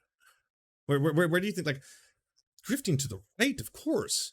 Like, leftists joke about that every fucking day. They're always like, holy shit, yeah, I don't get phone calls, despite the rumors. I don't get the Soros phone calls. I don't get the big trans lobby phone calls. I've never had a single fucking organization contact me and been like, Lance, we see that you're for trans rights. I am. Well, because of that, we want to give you lots of money. I knew it. I knew if I talked about trans rights for a long enough time, I would get the phone call, and then I would get all the monies. Awesome. Okay, cool. I'm over this now, too. That's gonna be the end of this one. One another for a particular niche, a particular ideology that's reflected in these audiences. And I think I'm probably self-sabotaging right now, career-wise. But I don't know. The problem is, once you see certain things, you can't unsee them. And I can't just lie. I can't do it with a straight face. It's just not who I am. What do you mean? Are you talking self-sabotaging by talking to us, or talking about these things in general? Because I randomly clicked and I feel personally attacked over the ANCOM thing. No, I'm not talking shit about ANCOMs. A lot of my best friends happen to be anarchists or communists, or a lot of people who deal in those kind of, let's just say, ideology. But like, I'm saying, the idea of someone pivoting hard left for fiduciary or grifting reasons, I don't see the basis for that presenting itself in any viable numbers. Like big name leftists of that type, like Hakeem might be up there. Second Thought, you could say. Second Thought has got a massive channel, but even then Second Thought didn't become a massive channel by virtue of being a hardcore leftist, right? But there isn't really like a pathway. I can't see that, you know. Oh, I mean in a good way. Okay, awesome. I would track all my previous statements. Like it's an interesting dynamic that we have here on the internet, because I do agree with you, and we've talked about this on the show many, many times. Like the incendiary voices in the political space are the ones that get attention, blow their channels up, get views, you know, become rich, basically. Yeah. Conflict entrepreneurs is what I always call them. And we're in a kind of a, you know, we are in the same kind of position that you've kind of come to. Like we want to give an honest, a fair assessment of both sides of the argument and try to kind of come to some sort of truth. And one of the paths that I think we've kind of fell into is just, I think us, Sitch and I, arguing points makes it interesting enough that we can kind of build an audience. And watching the videos of you last week, it kind of feels like that's kind of the direction you're going. It seems like Cenk is saying over the top things and you're reeling him in, which is, I got to tell you, when I'm watching your show, I'm going, oh, look, Anna is just like Sitch. She won't let Cenk have any fun. Are you saying you're the one saying over the top things? Look, constant. No. Okay, I'll watch the clip that you all want me to watch then. Because everyone's like, you have to play this clip when they start talking about her going after Cenk. What I love about him, I just think he's one of us. Instead, I know he's very rich, but he has our values, you know, and has our back. Describe that for me. Does terrible things, does terrible things. You don't mean family values. So what values are you talking about? Oh, you know, he believes in putting parents in charge of children. That means I don't like gay people. I'm sorry, that's what it means. No, that means he wants to be able to make a decision or help. A decision about what? He doesn't want schools making decisions for about his what? Kids. About gay people. It's and racism, right? He doesn't want racism taught. Those are the two issues, Anna. Those are the two issues. That is your interpretation. None of that was actually said. It is what you have taken out of his statements there. You're right. Like, yeah, okay. Okay, Right, and hey, by the way, guys. Oh, by the way, guys. Okay, we have a different. I saw look, the tape. I don't agree. I've seen 100 tapes. I don't agree with that guy. Let me be clear about that, okay? But putting words in his mouth, I think is unnecessary. You can actually address what he said there without extrapolating and implying that he said something that he didn't actually say there. So what's the benign interpretation? He's worried about taking jobs when we have 3.7 unemployment, record unemployment. He's not worried about losing jobs. He's worried about losing his culture. You just straight up said, you just totally disregarded everything he said. No, I didn't. I went exactly on what he said. You boiled it down to, he's just racist. That's what you boiled it down to. Because that is what he's saying. Okay, that's your interpretation of it. What do you think? There's a lot. Okay, I gotta watch the full context. Now I need to know. We had somebody earlier tell us that if Trump was standing on the steps of the White House and murdered someone, he'd still vote for him. Same with you? Mm-hmm. How come? I don't know. I like Trump. He just got something about him. I think there's anything. Bother classified documents, sharing them with people who didn't have that security clearance. Does any of that bother you? No, I think they've been after him so long that all of this is just a witch hunt like he described it. I don't think there's anything Trump's done wrong. I think that the desperate opposition is just after him. I mean, they started out, you know, and they've been after him 8 different ways, and they're going to keep after him until they can get him in jail, I think. They went after Richard Nixon, they went after Bill Clinton, and now the courts in several different states are finding different things about Trump. Is there anything that could happen with him indictment-wise that would say, all right, maybe this disqualifies him for president? Not for me. I'm with him to the finish. All right, thank you so much. He could stand on the front steps of the White House and commit murder, and I'm with him. Love about him. I just think he's one of us. Instead, I know he's very rich, but he has our values, you know, and has our back. Describe that for me. What are your values that Donald Trump shares with you then? Parents in control of their children, you know, being able to make choices for your family. America's been assaulted. Open borders, you know all the issues. We all know the issues. And nobody stood under the attack that Trump stood under. And look what he's done. He's hanging in there. He's for us. He loves this country. And I'm going to support him to the end. I hope he wins. We need him. Biden, to me, if he had not been a career politician, he might have been better, but he's lived in Washington all his life. I think we need term limits. I think we need to stop all these old people from running Washington, D.C. It's corrupt. Well, the old people, I mean, Trump isn't, there's not a huge difference in age. Yeah, I should rephrase that. The old people that's been in Washington all their life. And one of the other things that corrupted by Washington. That's a totally fair point. Okay, so it's and racism, right? He doesn't want racism taught. Those are the two issues, Anna. Those are the two issues in the schools. Those are not the two issues, okay? One of the issues that you're totally downplaying right now, not even mentioning, is that some school districts want to, let's say a student comes out and identifies as transgender, school districts want to support that student and help him or her through that transition without ever having to notify the parents. I think there are issues there. Okay, and I do not begrudge parents for being concerned about that. Anna, I agree with you. But you're finding a sliver of an issue. Yeah, I was like, you are highlighting a hyper-specific thing when the broader discussion and problem right now is that no, there's a huge amount of bigotry that is being directed towards trans people, trans kids too, and they're having a lot of trouble as a result of it. That's where the focus should be, not being like what I want to interpret from this guy, what I think he said, what he meant to say. Actually, I should specify this, is that there's probably a specific issue that he just takes issue with, that is a wedge issue that obviously the right's been using to be able to entertain these kind of topics as debates rather than being about civil rights and restricting people's healthcare.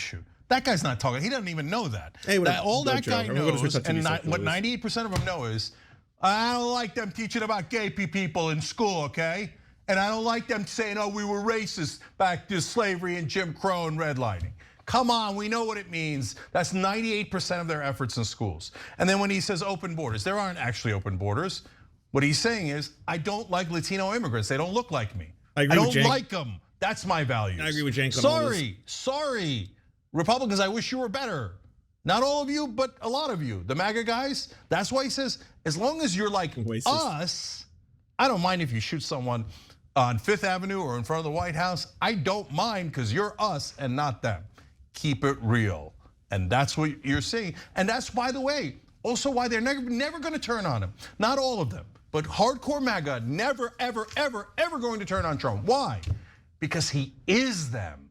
He is them. They see him, they're like, that guy's just as racist as I am. Oh, I like it. DeSantis has an ad out now about how much he hates gay people more than Trump does. And that might hurt him because they're like, oh, I thought Trump hated gay people as much as I do. Right? So when he says values, he means the opposite of values. I watched all the tapes. All of them say, he's like us. They don't mean all of us. They mean, and when you ask them about the issues, they always go to, I don't like Latinos, I mean immigrants. I don't like gay people, I mean, I want parental control in schools. So that's the reality. You can see it all over the tapes.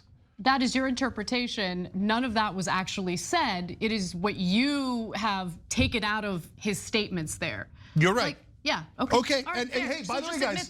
Oh, by the way, guys, you guys all be the judge. Just like anyone can watch the statements you made in regard to the story out of Israel today and say, he said what he said, and I could either take what he said at face value or just put words in his mouth and call him an anti-Semite. That would infuriate you, no?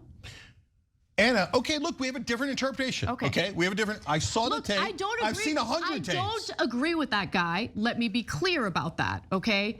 But putting words in his mouth, I think is unnecessary. You can. This is the same problem with what happened with Nick Merckx, where everyone gets to play or everyone has to play defense in the other direction, right? Nick Merckx is like, hey, by the way, just leave kids alone. Well, then obviously it's like, well, that's all he was saying. And is that a controversial statement? Leave kids alone. What's wrong with that? Why in the world would that warrant having, the removal of your skin off Call of Duty? That's all he was saying. It's an uncontroversial statement at the end of the day. Constantly, and Sitch is like no, Adam, that we don't know that yet. So, but I think our audience understands that there's a little bit of a dynamic going there. That's fun, but at the same time, they are getting the information. So, unfortunately for my reputation, it's like, don't listen to Adam. He's always. That's funny. Yeah, I mean, again, credit to Cenk because he's not like one of these like people who get super offended if you correct him right there on the spot. It's just I kind of went along with some of the more hyperbolic commentary, mostly because I was reading the same sources and I had the same, I think he's doing better and better. Like we have a lot of conversations about a lot of these issues privately, and I'll just be like, look. So Sitch does the same thing to me. Yeah. And I'll just be like, look. I mean, before he was going to go, he asked me if I thought it was a good idea that he was going to go debate Destiny, and I said no. And it's mostly because I see a lot of clickbaity stuff going on in that realm too, like with some of the debate stuff that takes place. But also I asked him, like, what are you guys going to debate? So first he said, oh, we're going to talk about like the Democratic Party and our disagreements about it. I was fine with that. But then he mentioned, he's like, and then we're going to talk about Rittenhouse. So he knew Rittenhouse was going to come up. Yeah. I think they agreed on the topics ahead of time. Okay. Wow. Okay. And we had to look. Jake is his own man. The best I can do is share my perspective. And I just told him, I was like, but he was acting in self-defense. But look, Jake just has a different perspective. It is what it is. Like, I'm not here to talk shit about Jake. Like we and again, I want to give him credit because we can have the conversation on air, this exact conversation.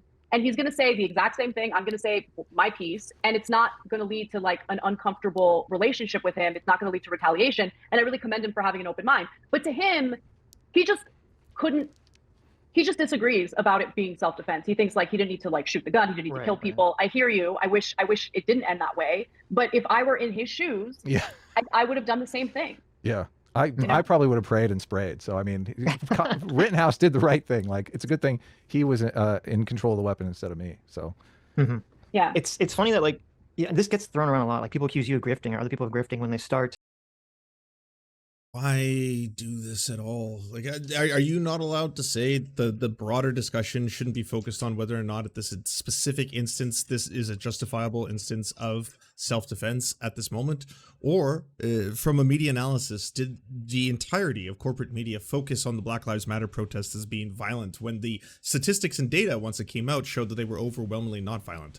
We're showing you that report in Time magazine that says 93% of all Black Lives Matter protests in that period were non-violent. And that's not what the media talked about, though. It was consistently like, look at the looting, look at the targets, look at the burning fires, look at the cop cars, look at how all the fabric of society is falling apart. It's very structure. The left have lost their minds. They're demanding things like defunding the police, the only people who could possibly save us in this position. They want to take away all their funding, and then now look what's going on. This entire thing is run wild. Like, that's what, if you are someone with either a media empire or the ability to analyze media professionally, is what you would have to start going towards looking at, right? Instead of being like, hey, in this instance, I just want to say that the left, they got a lot of things wrong. You didn't carry a weapon across state lines. They lied to you about that. What does that say about them? What does that say, broadly speaking, about the left as a political movement?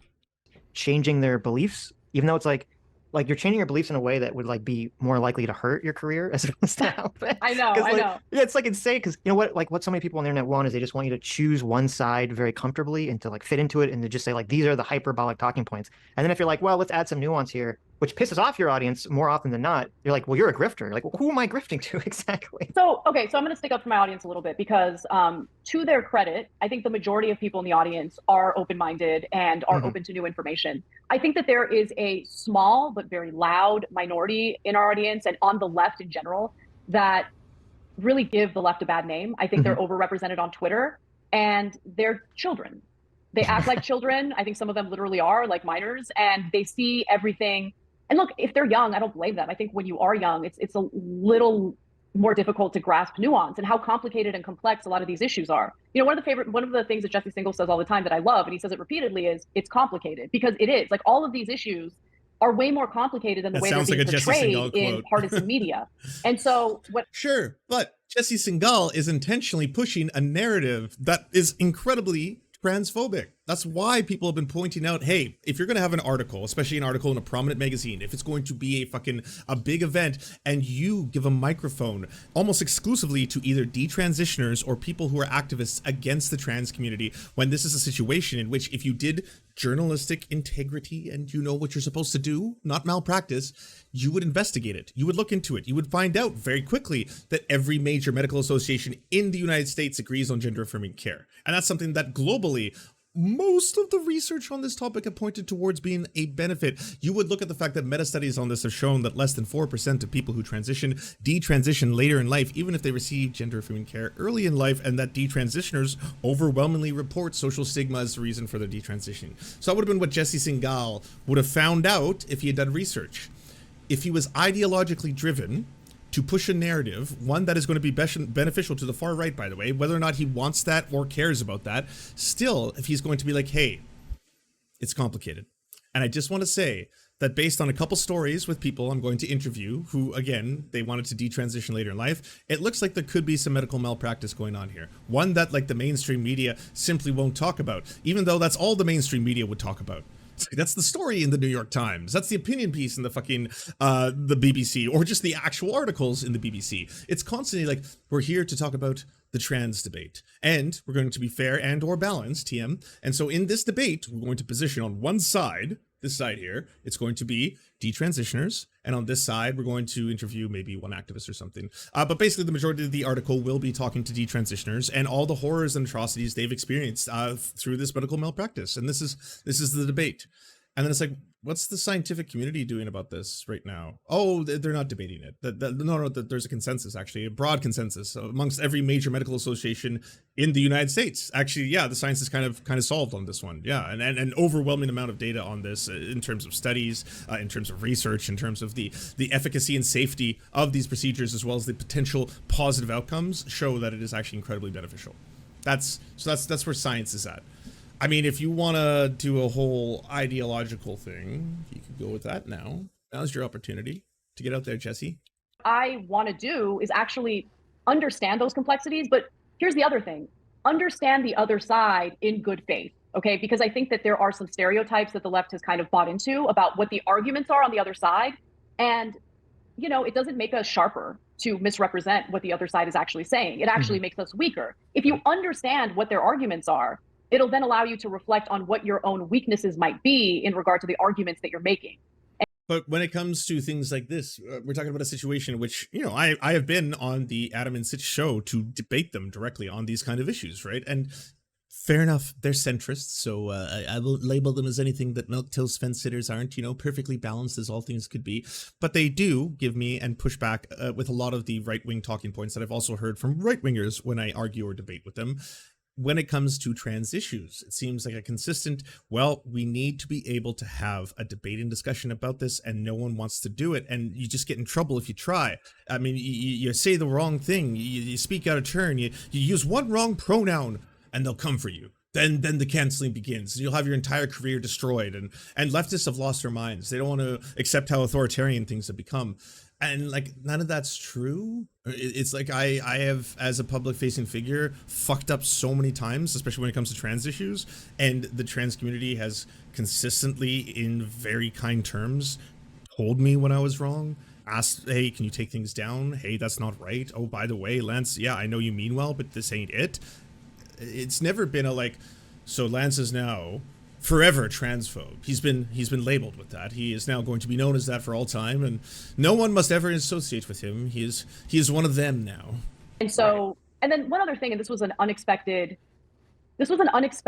outcome that I was talking to my husband about just last night. I've been a lot happier lately, like a lot happier.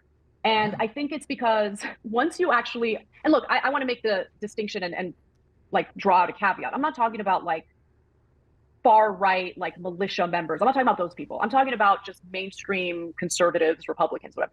Once you actually understand what their arguments are or where they're coming from, it's a lot more difficult to be hyperbolic about things, right? Yeah. And so you kind of start seeing the world around you. But like, I speak as someone who has made a great effort to try and communicate with a lot of those people, and the only thing I can completely agree with on Anna is, yes, when you speak to right-wingers, I hung out with a bunch of right-wingers when I was at Tim Pool's compound, from the people who drove me to the people I was conversing with there to fucking the general staff and people he lives with. All super nice people, no question. The drivers, incredible conversations. We spoke for 45 minutes about stuff I do not often speak to with my liberal or leftist friends about. Completely different topics, for sure. And yes, I got to a lot of those same points. You know what was wild about those conversations, though, is I could find the breaking points where they had reached the limits of what the right had lied to them about, and at which point they wanted to know more. So that's the scary thing, is that maybe it's not every single right-winger is just a racist transphobe at the end of the day. No, but like, broadly speaking, society is racist. We're all fucking living in a white supremacist society where a lot of this shit is being reinforced, and so it's easy to default sometimes when people are talking to you about things in which it's safer and simpler. It's like, hey, by the way, just want to say, did you know that these statistics kind of misrepresent this kind of thing that you're like, oh yeah, okay, sure, I guess so. That's easy to slide into that, rather than like, well, you got to deprogram a handful of the stuff. Broadly speaking, there's a lot of shit when it comes to this to unpack, and there's a lot of societal, historical, and reasons maybe outside of, you know, a first glance would show you about this particular topic for what it really is. And there's a certain amount of fear that kind of starts to dissipate, a certain amount of like hyperbolic thinking that starts to go away, and you start to see things a lot more clearly. And the world isn't as messed up as people would have you believe, and that's a good thing. Now, some people might get super offended at me saying that because they've completely bought into the hyperbolic thinking and they think the world's coming to an end. And there are terrible things happening. I don't want to minimize that, but we need to be realistic about what's actually transpiring in the country. And for areas where we need improvement or different policy solutions, we should actually have good faith debates about it and come up with those solutions. And I think that as a cis person, I'm going to say this again, I'm not facing persecution for living and existing as a cis person. That's not happening. I'm seeing an overabundance of bills trying to be passed and effectively being passed in the United States that directly target trans people. So I could say, hey, it doesn't actually directly affect me, and things aren't as bad as people would have you think. Honestly, I mean, unless you're trans, which is, you know, less than 2% of the population based on statistics that we have right now, it's probably not going to have to affect you. You don't have to worry about them passing this.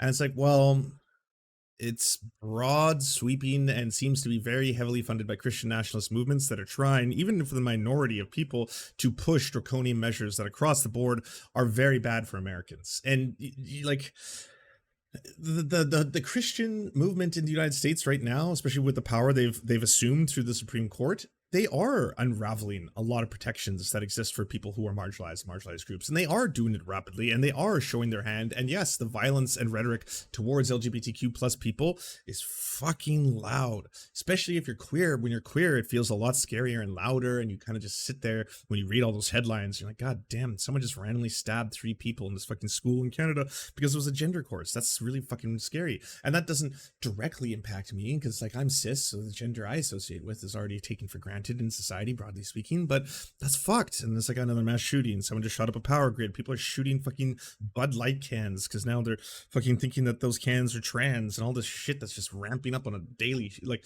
yeah, the endless bills upon bills upon bills that are being fucking proposed. I mean, yeah, if you like disconnect, if you decompress, if you just take a step back and you just do your day-to-day, it's not nearly as aggressive as if you spend time online, of course, because online, especially if you are on social media, it is AI driven content. You are being fed content that they know is going to keep you watching. You're not going to turn away because you're like, oh, whoa, this is some inflammatory content, all right. But that doesn't mean that is not a real world problem that is directly impacting a lot of people, and there's not a very clear march towards fascistic beliefs amongst the right and the right movement right now. The current discourse is standing in the way of that. That's really fast. I never thought about that, but it makes perfect sense if, you know, people go into politics and they have this very like, the other side is either composed of like all racists who want to enable, you know, some kind of fascistic regime against me, or like the other side is all made of like, you know, communists who want to take over the country. Like, it's going to put you in this headspace. You're like, oh my God, like I'm in this fight for my life. Like, this is like the most important thing ever. And then you're like, well, once you start to see like, well, yeah, there's small pockets of that exist, but the average person is not that. You're like, oh my God, this weight has been lifted from my shoulder. I don't feel like the world. You just said the part out loud. You just said the whole thing that I was just doing there.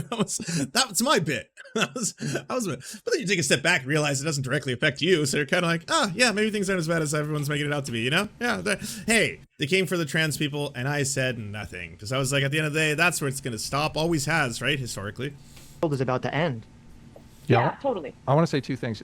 First of all, and I don't know your take on Jordan Peterson, but it is like the first rule is tell the truth, and I feel like coming to a place in your life Quoting where the you're great like, I Dr. feel like Jordan I'm honestly Peterson. telling the truth now, I can see where that would make me feel completely better. I'm one of these people who Just in color, I'm so glad it's no big deal for cis people. I know. I mean, if you just stop caring, if you ignore the news and stop thinking about it, ultimately it doesn't directly affect me right now. So it's actually kind of nice. I mean, the fact that, you know, because of this whole hysteria that's been built by the right, they're actually coming after cis people as well, but they're mostly coming after cis women, it seems, right now. So as a cis man, hey, yet another victory for the boys. Am I right?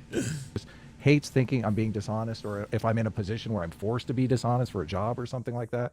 I just, it's horrifying for me. So, and I do think it is kind of politically expedient for a lot of people to categorize far right, racist, Nazi pieces of shit who, you know, none of us are in favor of, for moderate Republicans who just want some, you know, they have a different spin on some sort of policy prescription.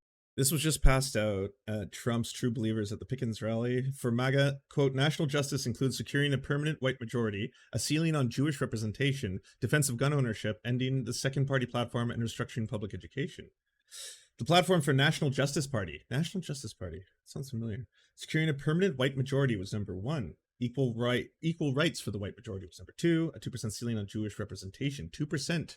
Wow, how nice of y'all. We're Nazi light, okay? We're not looking for extermination. We're just trying to limit the numbers. Which my thinking of the world is, you know, you've got the conservatives on the right who are kind of playing defense for society, and you have liberals and progressives on the right who are kind of, or on the left, who are kind of playing offense for society. They're the ones that are pitching all of these crazy policies for making society better. And conservatives are kind of saying, well, we're kind of good where we are now. Should we take the risk of doing this? And you really need, I mean, what sports team that doesn't have a good offense and a good defense is going to be a winning team? So a lot of the political polarization I see as part of the problem here. And one of the nice things about you starting to realize, you know, there are people on the right that aren't just crazy, insane racists, and maybe you can communicate their arguments clearly to your audience, which is So, I mean, there's a lot of stuff being passed in a lot of different areas of the United States by the right. On a state level, that is happening because, yes, of right-wing extremism and a march towards passing very draconian anti-LGBTQ plus laws. Not only is it anti-LGBTQ plus laws, but it's also like, look at the anti-CRT laws that are being passed, anti-woke laws that are trying to be passed. Just like, it's cartoonish nonsense, doesn't help people at all, but it's basically, we are culture war 100% through and through. We offer you nothing except we will end wokeness. It's great because wokeness is an idea, so we can just basically say we have a war on wokeness, kind of like the war on terror or the war on drugs, you know? It'll just go on forever and ever and ever. So yeah, that's the next one. We don't want to help anyone out. Sure. They're also using what tools they have in terms of like, hey, Donald Trump was the president. Donald Trump appointed multiple people to the Supreme Court of the United States. Those people happen to be aligned with right-wing Christian conservative movements. In one case, one is a fucking right-wing conservative Christian movement cult fucking member. But either way, yes, they're utilizing that as well. They are stacking courts. They are stacking governors. They are doing that very effectively, far more effectively than Democrats do it. Democrats are now having effective pushback, in my assessment, in the United States, in large part due to a strong pushback, and a lot of women, by the way, not wanting their fucking bodily autonomy taken away, to these fucking far-right culture war, Christian nationalist bullshit policies that are being passed. Yes, that is driving people to the fucking polls more so than Pokemon Go ever fucking could, because yeah, it's like, this is what they're doing right now, effectively. And, you know, the Democratic Party, neoliberals and inept as they may be, they're not this. So there's that. You can get out there and try to scrape back some of the rights that are getting eroded in real time rapidly before your eyes. a great position to be in. We might be able to deal with some of the political polarization. Yeah, I mean, I think there are, look, I disagree with many of the policy ideas they have or the perspectives they espouse, but there are good faith, thoughtful, conservative Republicans out there. Like, I think Glenn Loury is a good example. You know, again, I might not agree with everything he has to say, but he's a thoughtful person, and he is not in any way justifying, you know, white supremacy or some of the like hyperbolic things that he might get accused of by those on the left. And again, it's really about understanding in good faith the other side and being able to, I guess, debate the issues, as opposed to like what I see happening right now is, I want the left to engage in the argument as opposed to what I see happening, which is them engaging in like ad hominem in a lot of cases, character assassination, or like statements about the individual's character based on their preconceived notions and based on what they heard other streamers say about the individual. It's like, okay, just take a step back for a second, you need to address the point that this person is making. And if you're not addressing the point that this person is making, and instead you're turning around and throwing all sorts of like accusations at them to make them seem like So I have debated a lot of people on the left. I've debated the one and only Ben Burgess live on my show. We were debating about things like cancel culture and those kind of ideas because he's big on the whole canceling comedians while the world burns is what the left has preoccupied itself with. Personally, for me, I can say first and foremost, I'm an entertainer. This is a political entertainment show. That's what you're watching. And I do cover a whole bunch of stuff from a leftist perspective because my politics do line up with all of that. The left and all the debates I've had with them do not ad hom me the way the fucking right do. Not even close. I know this is the feels right now. This is a PO. Here's not a statistic, by the way. I'm just going to be giving y'all one of my own anecdotes. But goddamn, on Tim Pool's show, I was called what? In favor of genociding autistic children, in favor of genociding trans people and euthanizing trans and gay people just by virtue of them existing. I was called a groomer and a pedophile supporter. I was called a groomer enabler. I was called a cultist. I was after the fact said that I have a genetic predisposition to groupthink, which is what they call it. Like, I didn't say shit while I was there. I was not slinging fucking insults. I was not fucking, going after fucking, oh yeah, you would say that the beanie has fucking strangled your worthless cranium. None of that. I was 100%. Hey, okay, let's focus on the issues. Let's talk about this. Hey, by the way, here's the data on this one. Here's the stats on that one. I don't care for the ad homs. Like, in terms of leftists, by the way, I also hear this, and this, I'm not saying, this is coming from Ana. I hear this from right-wingers who say this kind of shit, who are like, the left will never engage in debate. The left refuses. Dennis Prager says it all the time. Oh, the left will not engage. And it's like, oh, Dennis, Sam Cedars on the line right now. He wants to debate you. Do you want to do that, Dennis Prager? No. He's not honest. It's not enough. He said I was divorced 4 times. 3. I've been divorced 3 times. They're immoral or they're bad people, then that tells me that you don't really have an answer to what they're saying, And I see that happening more when it comes to culture war related issues as opposed to economic issues. And that's the other thing. I mean, I think that the left has completely, and they'll deny this, but I mean, just go to Twitter right now. They've like abandoned economic policies and instead hyper focused on incredibly divisive, like identity related issues, right? Yeah. And right. yeah. And like their take is always, oh, well, the other side wants us they're racist. That's why. They're transphobic. That's why. And it's like, no, you got to do more than that. So if you're going to, if you're going to refute what they're saying, then actually address the points they're making. And if you're not going to do that, you're going to come out looking incredibly weak and childish. You probably don't know this, but we talk about MMT and UBI on the stream quite often. It drives people crazy. I mean, how do you make affordable housing sexy? It's like, it's not necessarily a thing. Well, I mean, it's surprising because I did a story just last Wednesday. Tim Pool does the same thing. He'll be like, just so you all know, like I care deeply about some issues that leftists care about. I talked a lot about the Flint water crisis. Why won't you ever talk about that, Sam? Why won't you bring up that I talked like? I'm not disputing that you might have a variety of takes. Everyone does. Everyone has a variety of different ideologies. To be totally honest with you, I don't even fucking really care about the labels as much as I care about people's like fucking actions and shit.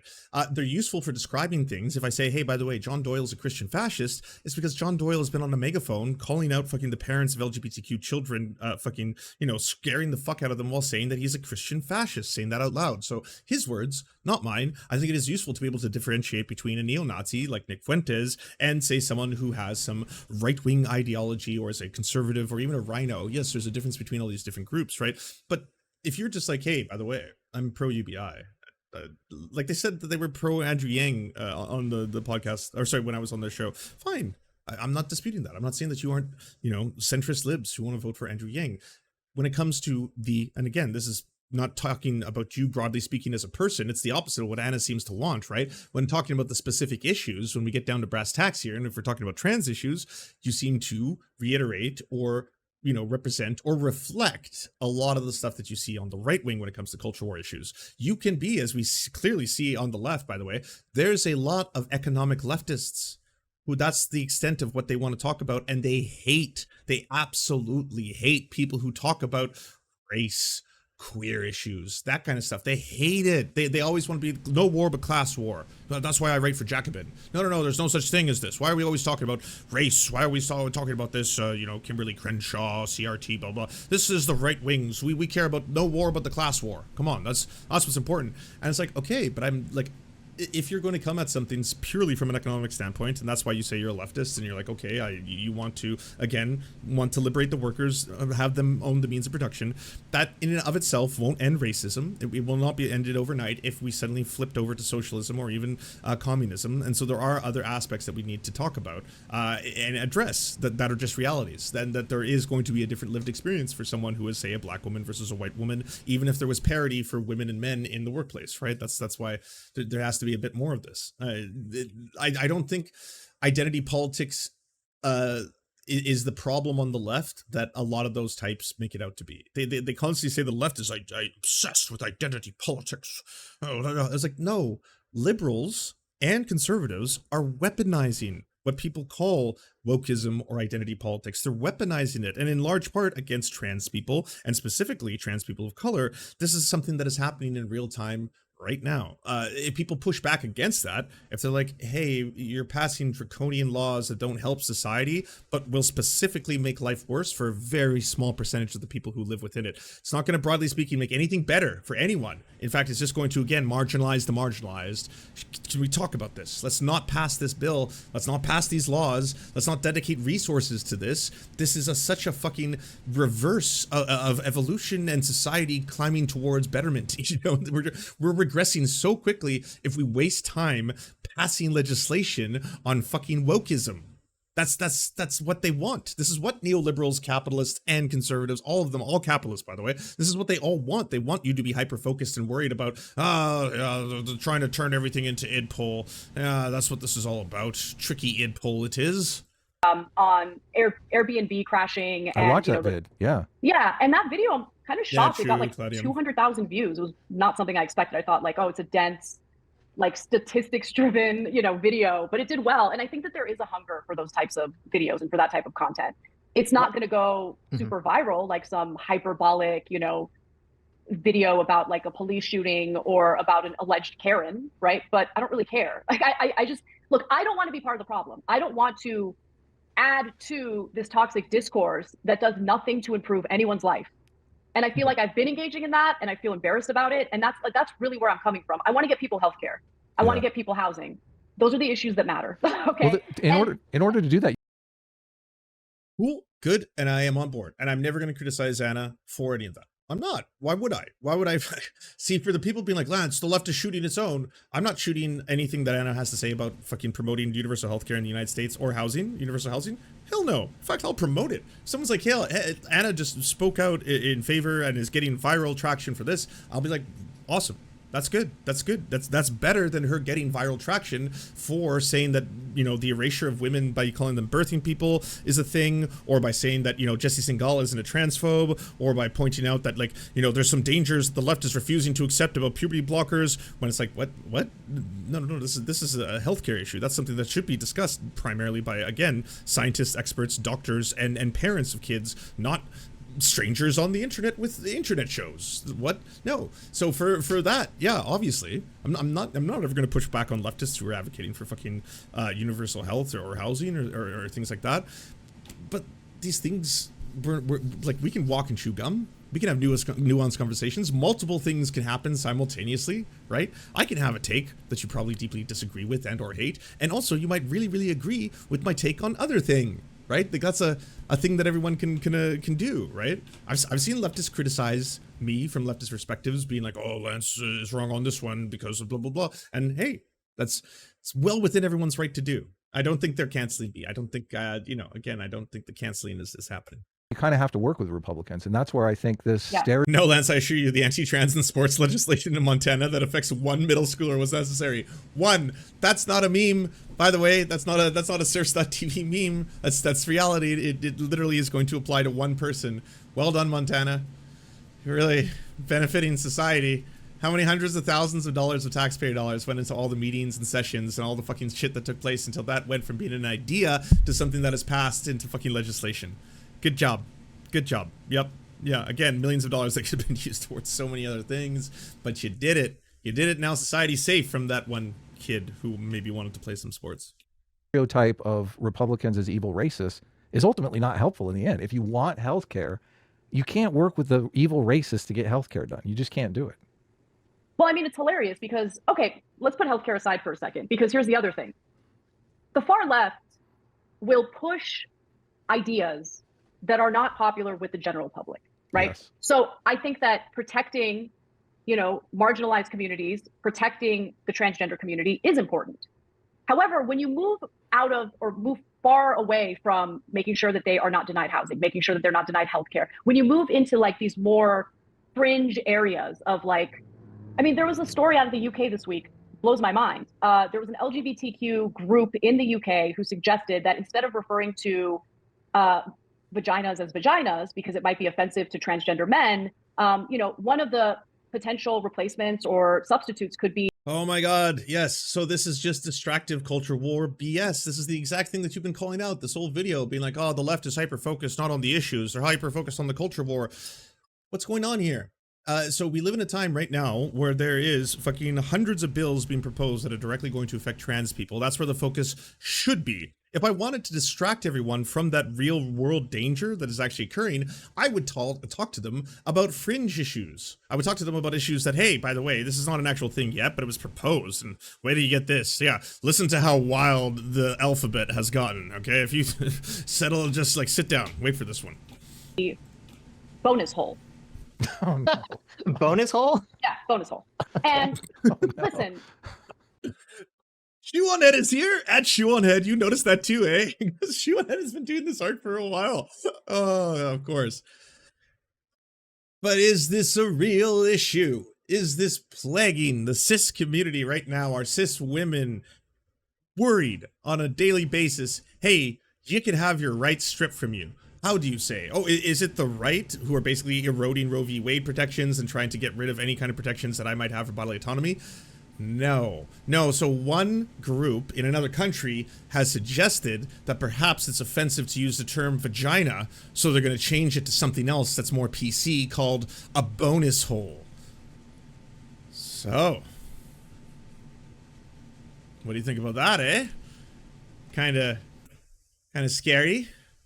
Kind of an issue, a real thing that we should worry about. People don't like. I love that. Shoe on Head is in this chat. Shoe on Head. It happened to you too. Welcome. And by the way, I've noticed you. I haven't been calling you out to all the right wingers in the Twitch chat. Don't worry. I've noticed you. You've been darling. You honestly have. You're not being in any way offensive. You're obeying the rules. And so I have no reason to want to like time you out or ban you. I'm seeing it, but I'm seeing all of you salivating. Every now and then, there's going to be another one of you that either has like a Pepe or the monocle one, be like, oh, Anna is changing teams. Oh, we're so ready for you, Anna. Open door policy, blah blah blah. And of course that has people on the left. You're going to be like, see this is why Lance is the problem. This purity testing piece of shit Lance on his soapbox gonna do these issues. Is he going after the levers of power right now, or is he just criticizing fellow people, someone he used to work with and be a colleague with? Is that what he's really concerned with? Well, we're so ready. We're so ready to get Anna on our side. And I've seen all of you on Twitter too. I've seen the replies. I've seen the blue check marks all of a sudden being like, finally someone's speaking up for white rights. Finally someone's speaking up for fucking men's rights. Someone's speaking up for the fucking, this anti-cis agenda, blah, blah, blah. The cis is a slur style crowds and all this kind of stuff. And again, it's all the people doing the fucking, the oppression Olympics, cis is a slur. Cis is the worst slur that any person can be called. Oh my God, can you believe the pain that cis people have to undergo being called cis? I mean, never mind fucking using the term TERF. We just jumped past that discourse. We went so far beyond. It was like the idea of TERF being a slur was just leapfrogged over to cis being a slur. It's like, but this is used in organic chem. It's Latin. It's well established. It's within the medical community. It's in textbooks now. Doctors, if they're talking about things, especially in psychology related to gender affirming care, stuff like that, they will use terms like cis and trans. This is not controversial amongst the scientific. What? No. This is not it's not a slur. What? Oh no. Oh, so we're there now. All right. This stuff. Okay. They might not be on Twitter talking about how much they dislike this stuff, but on average, every normie woman I've talked to is like, I can't stand this stuff, right? So what Jake and I recently talked about it. I think we talked about it in the context of trans athletes or whatever. Your room. Ghost Dunk, thank you. Hey, we got to be a little more strategic, because if you do this, if you start pushing the mainstream Democratic Party to run their campaigns on these like fringe issues, they might not get reelected, or they might not get elected at all if they're running against a Republican in a district. And the response and it's the same response we got when we made the same point about the stupid prison abolition movement, is we don't care. We don't care. This is the right thing to do. We don't care. And it's like, oh, okay. But then you complain. That's such a fucking insult to Olayemi, who came in the best of faith onto TYT and was so kind in that debate. Like, you could tell there were multiple times when like Olayemi wanted to light them both up and was like, you know, being calm and measured and trying to explain this. And there were times in that debate where like Cenk acknowledged that like we agree on so many of these points. It's like we both fundamentally oppose the language and the words you're using because it's just not going to be popular politically. I'm not here to argue whether or not the average normie wants prison abolition. I know they don't. I've seen the polls. I've seen what people understand about these topics. Even defunding the police isn't an overwhelmingly popular response, which is why I agree that, yes, if you want to advocate for things moving towards prison abolition, you have to be very, very crucial with your messaging. As a leftist who would also want it, though, because that's where I'm coming from, I'm a leftist who agrees with prison abolition and agrees with the tenets of what, you know, Angela Davis says in the book I consistently recommend when it comes to prison abolition. I agree with it. And so while I do agree that the politics of it denote that if I want to advocate for abolition, I can't say abolition or those terms because people hear it and they're like, wait, do you want the rapists to run free? And it's like, no, I don't. Absolutely not. In fact, right now, the problem is that a lot of rapists are getting away with rape. I actually want less rapists to get away with rape. And here's what I want to talk about. As a society, do we want to achieve outcomes? And do those outcomes, as a society, broadly speaking, do we want more or less people in prison?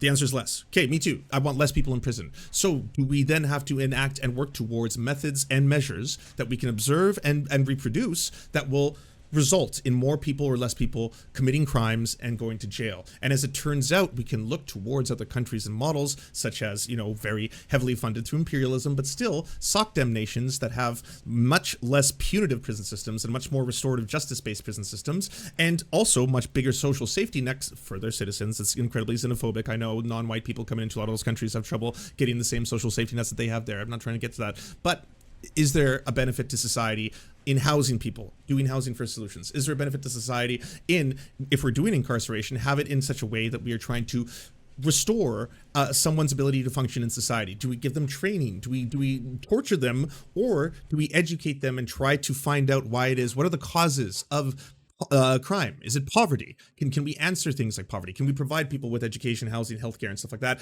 And does that reduce crime? It does. Okay, so cool. Let's reproduce this then. Let's do those. That's what a lot of it is about. Way less than it is, oh, we're just going to get rid of any kind of protection that anyone should have against the bad guys. We just want the bad guys. That's what abolitionists truly want. The bad guys to run the streets and can, like Joker style. Yeah, we just want a society of jokers calling the shots.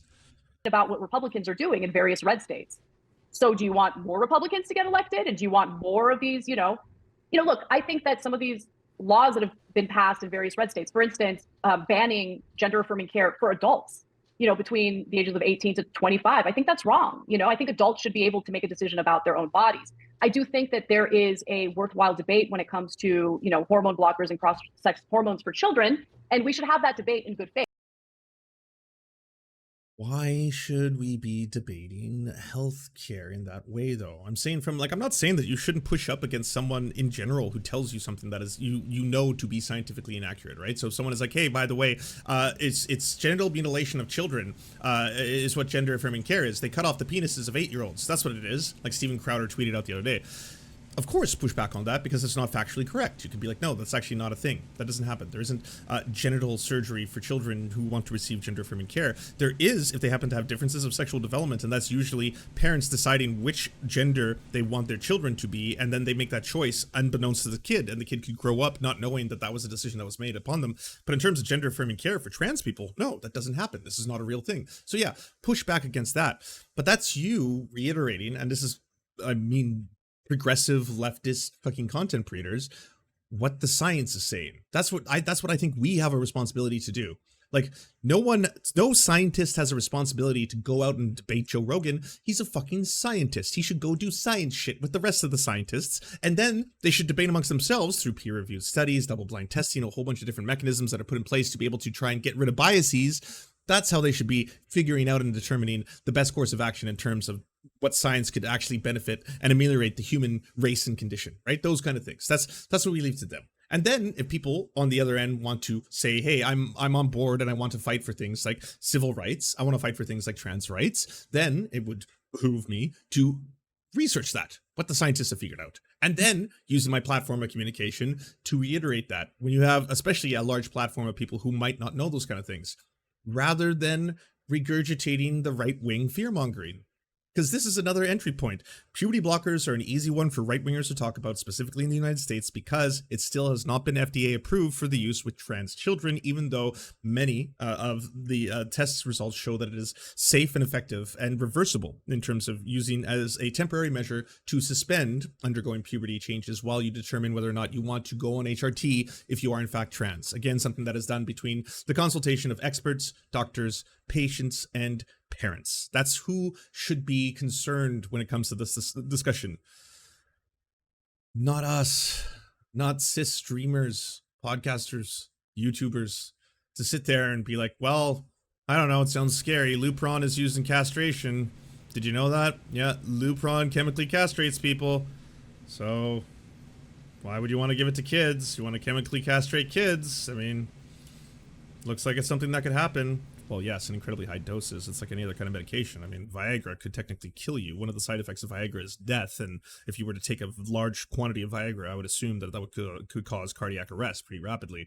That's different than utilizing Viagra responsibly under the supervision of a clinician, and then eventually between two partners looking to have consensual sex. Those are two different uses of Viagra. One, yes, would kill you. The other one would give you a raging hard-on.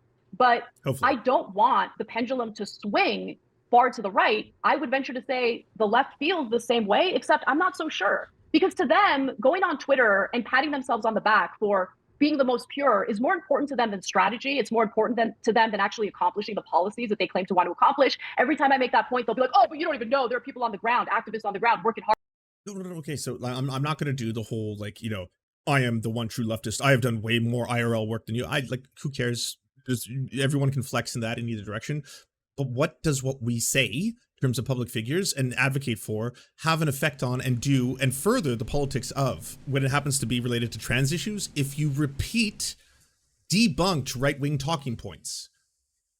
If you use your platform to be like, Jesse Singal is not transphobic, and there are genuine concerns that people should have about the use of puberty blockers and whether or not they are safe and effective for children. When you put that out there with your massive platform, yes, who does that serve? Whose politics does that serve? For the think tanks, the Christian nationalists, the right-wingers, the far right, all those people who are trying to push hundreds of anti-trans bills, that helps them. It's a political addition to all the things they're talking about, because then they have it coming from a progressive. Ah, yes, we're right. We're right. We're not just right-wingers, but we're right. We're correct. We not only have the correct take on this, but look, even the left are calling out how far these trans advocates have gone, how far trans ideology has gone out of control. Even the left are calling it out now. Look, you know, you can see it coming from other people who were classical liberals like Bill Maher, people who were apparently, definitely leftists like Jimmy Dore, people now like Ana Kasparian, who's a very prominent and famous progressive figure in these spaces. That look how the left is effectively calling out their own and how far things have gone, because there is a danger to children after all. Hard to make this happen. And it's like, I mean, I'm not blind. I see what's happening in the country right now. So you can tell me about, you know, your imaginary on the ground activists making real change happen as we speak, but I'm not buying it. So it is what it is. And they can get as offended as they want. They can get as upset as they want. I don't really care. I'm not a mouthpiece for anyone, any political party, any political group.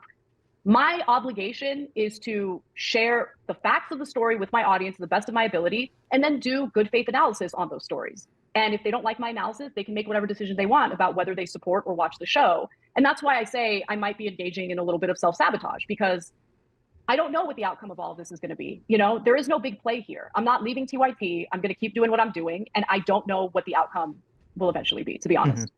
I have a kind of contentious take. I'm curious how you feel about it, where, you know, I look at the, you know, you called them the small, loud minority on Twitter. You know, that we have this kind of like far left identity obsessed, you know, we don't care about practicality, kind of purity spiraling group of people. And, you know, the reason I think that this is happening is that for whatever reason, there's been this shift among a lot of young people, especially online, where there's a shift away from the philosophy of liberalism into more of a socialistic philosophy. And do you see that happening from your perception?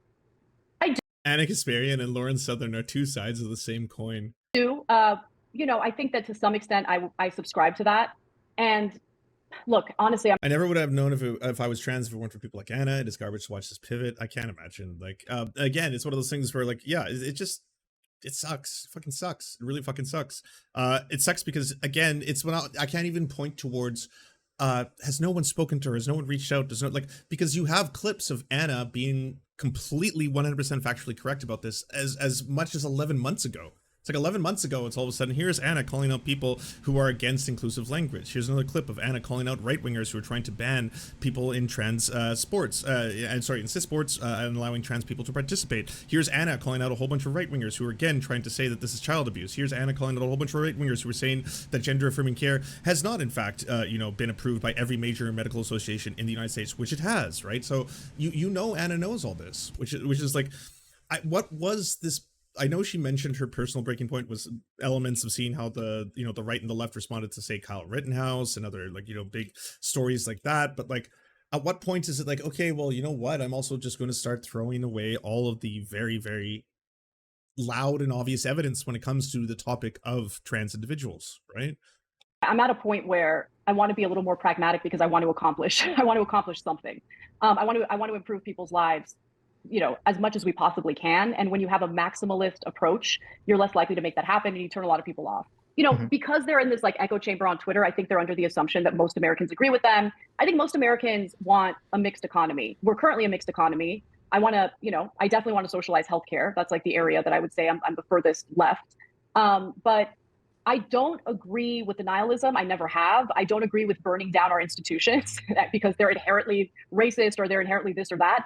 I think that some institutions could use reform. I was totally on board for reforming policing. I was never once on board. I never once called for abolishing police.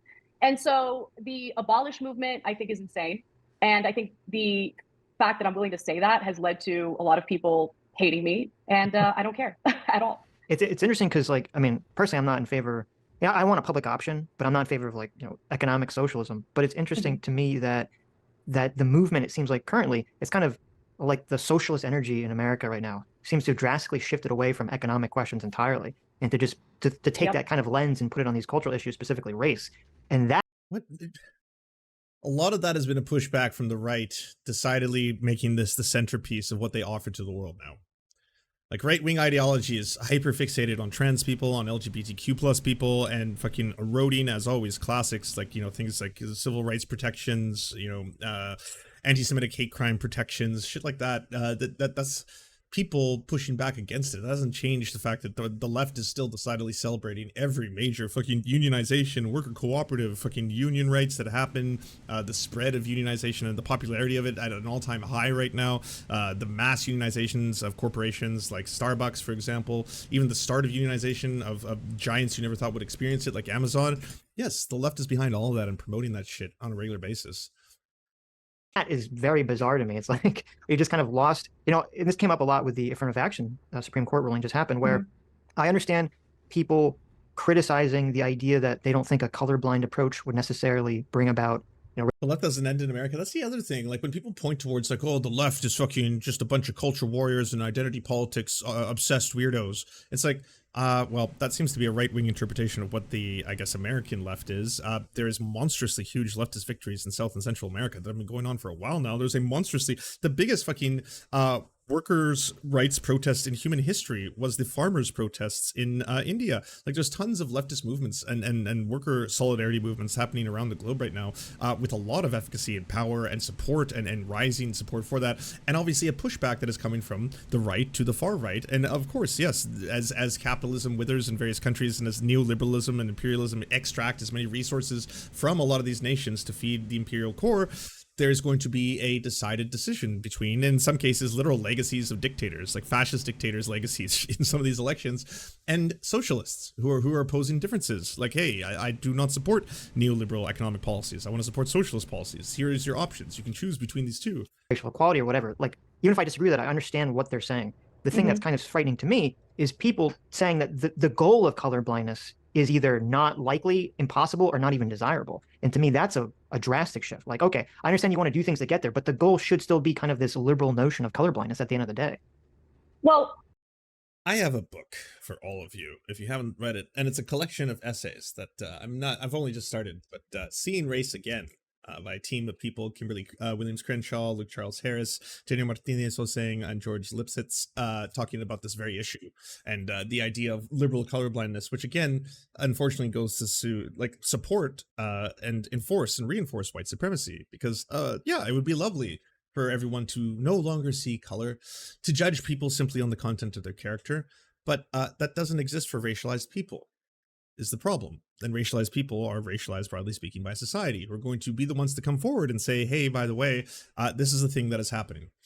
Now, there's been obviously a really, really big backlash that has happened since the promotion of liberal concepts of these topics, like, you know, white fragility comes to mind, where all of a sudden, you know, there's the idea that has been reappropriated by the right wing that suddenly it's like all white people are born racist and there's racist white babies, and race is actually a construct that is embedded within time, which is also racist, and all these kind of things. And you're just like, this is not what people are trying to talk to you about. It's not like all of the literature that I've read when it comes to either critical race theory or talking about the idea of race or colorblindness or all that kind of stuff usually points in the direction of, hey, people who are heavily racialized by society are pointing out differences in lived experiences, and then saying, hey, by the way, this is nothing against you as a white person. I'm a white person. It's not like, hey, Lance, you did this. You are responsible for it all, for the slavery, for the genocide, for all that shit. That's your fault. You and all the other white people. That's the problem. No, it's recognizing how other people will have different lived experiences, and how, yeah, if we do want to make a more equal society, then we have to recognize them. If we can't even recognize them, if we can't even point them out without people either becoming hyper defensive and saying that it's anti-white racism to simply point out that people who aren't white aren't getting in some ways the same lived experience, then fuck, how are these concepts ever going to be dismantled? How are you ever going to effectively undo an unfair advantage given to one group for arbitrary reasons if you can't even acknowledge that happens? You know, I would posit this question. When the culture wanted colorblindness, when that was like the, I guess, in general, the agreed upon goal, I feel like race relations were better, like much better than they are today, right? Yes. So look, For I'm white not gonna people? lie. Sometimes I'm a little scared or like I'm afraid of like talking to people who are outside of my race because I don't know if I'm going to unintentionally step in it, right? Yeah. Like there's Yeah. Well, I mean, I think that says more about you then. Yeah, it's something I'm always a little bit nervous of, you know, when you have a non-white in the room, you never know what's going to happen. If you slip up, you might say a naughty word or two, suddenly you're canceled. and I hate that. Right. Like there's this like, I don't know, it's like frigid, because like if all of the message is toward me and people who, you know, I'm Armenian, but still they call me white passing. So, you know, just got to go with that, right? Oh, God, People what do who you- look like me are constantly told, you are inherently racist. Okay, you are inherently a bad person. Mhm. I mean, if that's the start, and I had this debate with Cenk when it came to our rhetoric in regard to the other side, right? Who's saying this? I've never heard, like, even the people who hate me have never come at me and been like, Lance, just so you know, because you're white, you were born racist as a white person. You were a racist baby. Just so you know, Lance, it's a thing. You fucking racist whitey, you know? And they called me all the slurs, and then the slurs came fast and furious, and it was really hard, and I had never experienced so much anti-white racism and all this kind of stuff. It's like, what the fuck are we doing? What are we doing? Like, maybe I here's my privilege. I come from a very multicultural friend group. I like, my partner's not white. A lot of my best friends aren't white. I'm surrounded, but a lot of my best friends are also white. I mean, we're a little UN fucking Disney animation of multiculturalism. And I know everyone doesn't have that. So some people are usually surrounded by a lot of people of either similar groups or demographics or ethnicities. I happen to be in a major city and grown up around a lot of different groups of people. So yeah, I have a very multiracial group of friends. So there's my privilege. And so when you speak to your friends, obviously, no, I don't see race. I don't sit down with my buddies and I'm like, all right, so there's my Indian friend. Oh, there's my black friend. Here comes my Korean friend. Oh, hi, Korean friend. Good to see you. Oh, there's one of my friends who's half Japanese. Good to see you as well. Say hi to the half Japanese part and hi to the half white part as well. You know, say hi to your white mom and your Japanese dad for me. And then, all right, let's talk about this. Can we ever truly see beyond our racial? No, these are just my fucking best friends. We just hang out. No one ever thinks about that kind of shit, because you are obviously very comfortable in a group of people. A lot of the biases and a lot of the fucking racist programming or shit that we all don't even think about, or unconscious biases, I should say, that can come up when you're having new experiences with, say, strangers. And what's some of the first things you think? It's like, I'm interacting with a new human for the first time. Let's think of some of my, some of the skills and things that I've learned about different characteristics of people. You know, I've learned to be able to have some street smarts. I know when people are being shady, or they're trying to grift me, or people are trying to rip me off. I can tell about that. I can tell when people might be a little aggressive violently. But what exactly are you saying when you're thinking of all those things? What are some of the biases that come up right away when you start thinking about those things? And how would those biases play out in, say, the criminal justice system? Because that's what cops have to deal with all day. That's what cops are always dealing with. Cops are dealing with people who they could believe to be violent criminals or potential threats to them. So for a police officer, not only all the ingrained societal biases you may have, but you might have biases that replicate themselves because of how the statistics of crime and crime demographics play out. So yes, there's a disproportionate amount of indigenous people in a lot of parts of Canada that are much high represented in violent crimes or in the prison system. So yes, there's going to be a racial component to when a police officer has a brand new interaction with someone who happens to be indigenous, and it may be a racist component. They may start to assume things. Is this person on alcohol? Are they on drugs? Have they been drinking? These are all factors I need to know or think about before I can make a judgment and assessment on whether or not they're telling the truth here, right? That's where a lot of that shit comes into play. No one is asking fucking telling white people right now that you're all you white people, you were the racist babies. The only babies who are racist are the white babies. They're the only racist babies. If the starting off point is you are trash and we think you're evil, yeah, totally. Then how does that? You're never going to move in a better direction. You're not going to move the country in a better direction. You're not going to improve race relations. You're going to make it worse. And that is what I see happening. I think a lot of the division is due to the backlash to that kind of rhetoric. And I think I think racism exists for sure. Do I think the majority of white people are racist? Do I think white people are inherently racist? No, I do not. I think that's crazy. Yeah, that's a racist stereotype. I'm going to say this again. I would say, broadly speaking, all of us have racism coded into our way of thinking. Because again, it's reflected and represented, broadly speaking, within society and culture. Doesn't matter if it's within our films, our books, our poetry, our movies, our music, our culture, the way we interact with each other, stereotypes, ethnic stereotypes, comedians, comedy, all of that across the board. The pop song you heard on the radio 20 minutes ago, there's going to be, of course, some indoctrination or a reflection or a reproduction of racist tropes, stereotypes, concepts, and a lot of that becomes subconsciously programmed within us. And so we have to recognize it and suddenly be able to be like, oh, okay, yeah, maybe this isn't actually true. Maybe there is a reason why we see these differences in demographics and stuff like that. It doesn't happen to be with any kind of encoded genetic defaults or something to do with a bad culture or surrounding a certain type of music or anything like that. Yeah. I mean, it's just as racist to say, Black people are inherently dangerous and violent, right? That's a disgusting and racist thing to say. Mm-hmm. Why is it okay to have... But there is something you can say specific to white people and the lived experience of white people that will not be universal. White people are not a monolith. That's not what I'm trying to say. But that will be different than the lived experience of, say, a Black person. And there are things you could bring up in terms of the fact that, yes, if you accept for the fact that, broadly speaking, within society, we're all coded and programmed with a lot of this kind of racist rhetoric under a white supremacist society. We are. So we have to... And once we do recognize that, realize that, hey, did you know that there's not as much of a prominent discussion amongst, say, wealthy, middle-income white families talking to their children about, did you know there could be a danger with how you interact with the police that could result in you getting hurt? I'm telling you this because I love you, not because I'm trying to scare you, but I want to have this conversation with you, that it's a very important conversation to have because, again, I want to protect you and keep you safe. That's a different lived experience. Like, I wasn't raised with that. I have people who are visibly indigenous who were raised with that, where their folks would tell them, hey, by the way, when you're interacting with the RCMP, no, they could shoot you.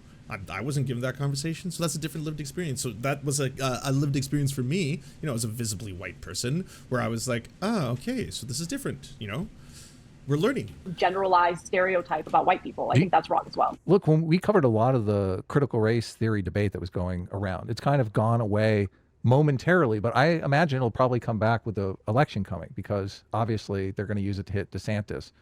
But I mean, a lot of, and Sitch can speak better to this than me because he's read a lot of the books on critical race theory. It seems like critical race theory is trying to promote this negative stereotype of whites, that whites are just inherently racist and that, liberal society will never be able to be colorblind because of this inherent racism that they have. And they've even labeled it whiteness, which is like, we've had people on the show before that have tried to tell us, no, whiteness is just, that's just neutral. And I'm like, well, I mean, if we were talking about criminality and wanted to label it blackness, don't you think people would kind of be... No, who is saying this? Where are you getting this from? It's not that it's neutral. It's that under a white supremacist structure, it's seen as what you are supposed to attain. In the same way, we are all trying to attain wealth and success. The very idea of whiteness is woven into that concept. That's why different groups want to attain whiteness. Yes, even if they happen to be black people or indigenous people, they want to attain that position within society, and that's why people who are not white or othered by that same structure. It doesn't mean that like all white people are the same, all white people are bad, all white people are racist, all white people are genocide, all white people are KKK, all white people are Nazis. No one is saying that. These are all fucking straw people made up to try and take away from the fact that you probably have people, visible minorities, who are speaking out against this, saying, hey, by the way, we are racialized by society. If you aren't, that happens to us. Thinking that's a little racist, like we probably shouldn't do that. So, but there so many people who study this critical race theory stuff, they're like, they're working on their PhD in it, like they're fully invested in the system. They've got some advisor that has studied it for 35 years. Like, you're never going to change their minds about this stuff. It's kind of, I don't necessarily know where we turn on it. I mean, look, for academics who have dedicated their lives to that type of curriculum, yeah, I mean, they've dedicated their lives to it. It's pretty deeply ingrained in their minds. It's kind of difficult to reverse that. But, the whole thing, look, I don't agree with CRT. I don't agree with that theory. I don't, whatever. But my issue with the right was that they were making it seem as though CRT, which is a graduate level curriculum, is being taught in like elementary schools and stuff. And so I would have preferred for them to be a little more precise in what they mean, right? Because if they want to say that certain elements of critical race theory have now infiltrated mainstream public school curriculum, okay, that's an interesting point to make. Can you show me where? Show me specific examples. Then we're having an actual conversation about it. But overall, I think that it's incredibly divisive in a pluralistic society to make generalizations about any group of people, to refer to any group of people as inherently evil or racist or whatever the accusation is. I think that you need to take people as individuals and judge them by their actions as individuals. And do I think that there are individuals in the country who believe in white supremacy and all of that? Absolutely. Obviously, we have, a pretty dark history when it comes to the way that we treated Black people in this country. I acknowledge that. But I think one of the issues that I'm also having recently is this notion that there has been no improvement. That everything has been the same. There's, those race to dinner ladies, like they. Oh yeah. There's been a lot of struggle, death, murder, assassinations, leaders killed, fucking civil rights movements. Yes, it's come at great personal struggle, in large part done by people in those groups, Black people. It's not a, white people finally realized things were bad and they decided to take a stance. And that's why we have the Civil Rights Act, and then racism ended. And then Obama got elected to prove that point. Like, it's such a weird perspective to be like, so why doesn't anyone acknowledge how things are better than they were during slavery? Why doesn't anyone acknowledge that things are better than they were under Jim Crow? Why won't anyone have that conversation? They're special. You did a great job of framing the critical race theory very honestly, I think, about, obviously critical race theory. No one's pulling out a book by Derek Bell in second grade and saying, hey, we're going to study critical race theory. Isn't it so much more intellectually stimulating to understand both the right and the left argument? I feel like it is, rather than just straw manning. But real quick on the critical race theory, I do think, and this is where I think they do have an argument, like they do. Even the audience isn't believing how far this has gone. He doesn't believe this. These like privilege walks where they have all the kids stand out in the quad and they list off things like, is English your second language? Well, I don't know. I kind of think like if you're bilingual, you have an advantage over me. I only speak one language, English, and frankly, not very good.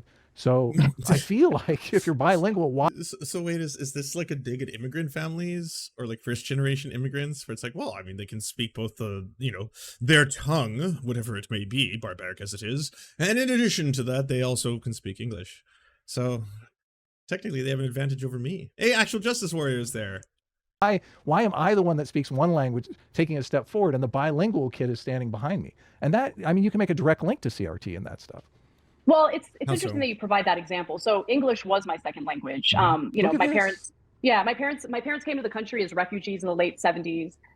You know, they escaped Soviet era Armenia, came to the United States, did not speak a word of English. They learned English eventually, right? But it took some Wow. time. And so in the household, between the time I was born and the time I finally went to elementary school, all they spoke was Armenian. All I knew was Armenian. And I remember before there was like an entrance exam, I had a meeting with like one of the counselors at this elementary school, and she would like pull up cards that had letters on it, English letters on it. And she's like, do you know what this letter is? And I'd be like, no. And I remember leaving that feeling like garbage. Like I left that and I was like, I'm dumb. I don't know anything. You know, I remember crying and like whatever. And then what I did was I forced myself to wake up super early as a kid to watch Sesame Street. And that's how I learned English. Wow. Anyway, I give you that anecdote about myself because it's a very personal thing. And luckily I have the kind of personality and the intellectual curiosity to like want to learn and to want to be better. And there might be some other people who, for them, English being a second language is more of a challenge, right? They might have more difficulty in learning or grasping a new language. So I can understand how that could be seen through the lens of privilege. But I think you also make a valid point. Once you've learned English in America and you still have the skills of a second language, in my case, it would be Armenian, that does tend to be a highlight or something that could be highlighted on your resumes or your CVs. So valid point. It just really depends on where the person is in their lives. Well, if their point is to teach people that some people have. I mean, he's not saying it out loud, but you're talking about how, you know, naturally born citizens will have a disadvantage to immigrants who English might be their second language because of the fact that they now have two languages they can present on a resume. Better advantages than other people. I'm not necessarily against that. Where they make it racial and the need to make it racial and create all these racial stereotypes around it, I just feel like, what are we doing here? We're taking steps backwards. Why are we doing this? Also, and I'm not sure like that, you know, teaching kids. But that's exactly what y'all are doing. If you were calling out CRT, which again, this is like, no one would be discussing CRT. This is something that is discussed amongst law students at higher levels. It's not something that's discussed amongst the general public, let alone relating it to somehow the school curriculum or things that people should be worried about. But even then, if that's something you want to bring up, then in what way, in what way is it going to do what you're saying if people are trying to acknowledge the way society and structures work, structures of power? And the way those structures of power can influence different groups based on characteristics. What does pointing that out do to regress? Like, yeah, it didn't create racial stereotypes. It's analyzing the way the differences in structures of power operate within society. It's like, oh, this kid is privileged over you. I'm not sure the psychological effects that's going to have necessarily on the children. And it's kind of but like, also like the bullying that commonly takes place on campuses across the country. I mean, you're providing more fodder for that. Yes. I don't think right. Yeah, exactly. I don't think that's really a helpful. Sorry, the bullying of white kids? Just white kids being bullied for being white? This is a new phenomenon that is just spreading across the entirety of the United States right now? That like white kids are being told to acknowledge their privilege in line with other students and stuff? Way to talk about, you know, race dynamics in the country. I don't know. I experienced none of that when I was in public school. And I feel pretty lucky that I grew up. Look, it wasn't perfect, but I do feel lucky that I grew up in the 90s because that was probably the peak of the attempts to live in a colorblind society. And I just feel like race relations. As a white guy, I can tell you I wasn't bullied for being white. Well, as a white guy with a fucking native mom, I can tell you that I wanted to hide that aspect of myself when kids started being racist towards indigenous kids. And immediately I just pretended I was fully white for a long part of my life because it was safer. That's what was happening. So actually pretending to be completely white gave me an advantage there, a privilege, if you will, because white people were not being directly targeted for being white in the same way. Were better then. Yeah. Oh yeah. You know, obviously not perfect, but what I'm experiencing now is, again, incredibly divisive. And I don't like the generalizations about, you know, like white women, white people in general, the fact that, you know, oh, every institution, racism is deeply ingrained in every institution. We've got to burn it all down. And it's like, what are you guys doing right now? Like, what are you really doing and what are you really advocating for? Yeah, and it's like, you know, I agree that there's always messaging problems on both sides. You know, when, you know, the right says like the CRT and everything, and it's like, well, yeah, they're not, you know, reading Kimberly Crenshaw papers necessarily in second grade, but there'll be some specific element. And yeah, you know, it'd probably be better if they were specific and say, oh, you know, they're doing privilege walks, or they're talking about how there's inherent racism built into white society, or they're saying that, you know, we want to deconstruct Why isn't she addressing how divisive the right is? Well, I mean, I guess not the whiteness. conversation. There was some school, I forget where this was, whereas like in elementary school or middle school, they had a book that was like, it had a contract with devil horns that said, you know, don't shake hands with the contract of whiteness or something.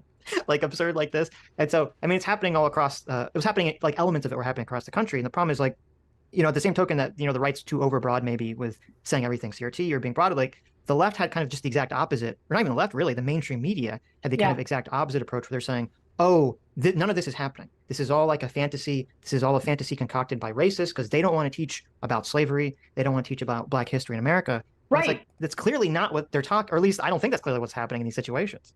Right. I bought into that narrative, hook, line, and sinker, right? Like the narrative of they want to erase any curriculum, any teachings about racism, about slavery, about the Jim Crow era. What is Ron DeSantis doing? Haven't you done segments on that? On what specific books is Ron DeSantis trying to get out of fucking school libraries? And I feel like a sucker, right? I just do. And yeah, and I don't know. Like, look, I can't control others. All I can do is control my own behavior. And so I've been kind of thinking of things through that lens. And the other thing I'll say is I have luckily, a very full life. And I have many friends outside of this space, outside of work. And they have really helped to ground me and give me the courage I need to do my job the way that I see fit moving forward.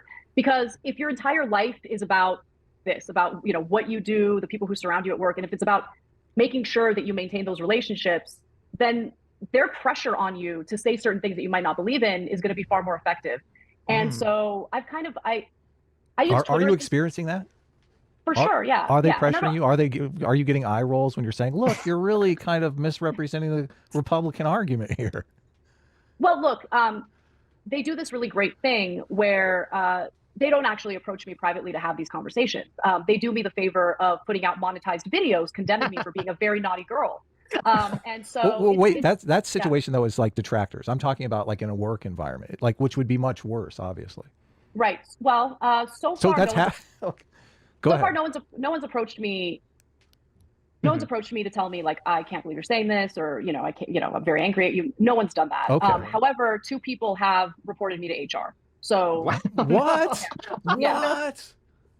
You're already getting reports. Something to specific HR? or just a general? My tweet saying that I'd like to be referred to, that I personally would like to be referred to as a woman and not a birthing person, that upset some people, and they reported me to HR. I'm happy to report that HR's response was, the criticism was that no one's doing that. This is a non-problem. There's not a phenomenon of people telling women, especially like trans activists telling women, hey, you can't be referred to as a woman. You are now henceforth forever known as birthing person. That's what all the criticisms in good faith were.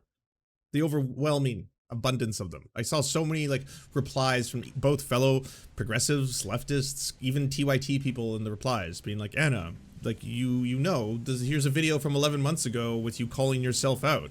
Here's Anna calling out Anna. Here's you saying that inclusive language is not necessarily a bad thing. It's not eliminationist language. Those are 2 different things. She didn't do anything wrong.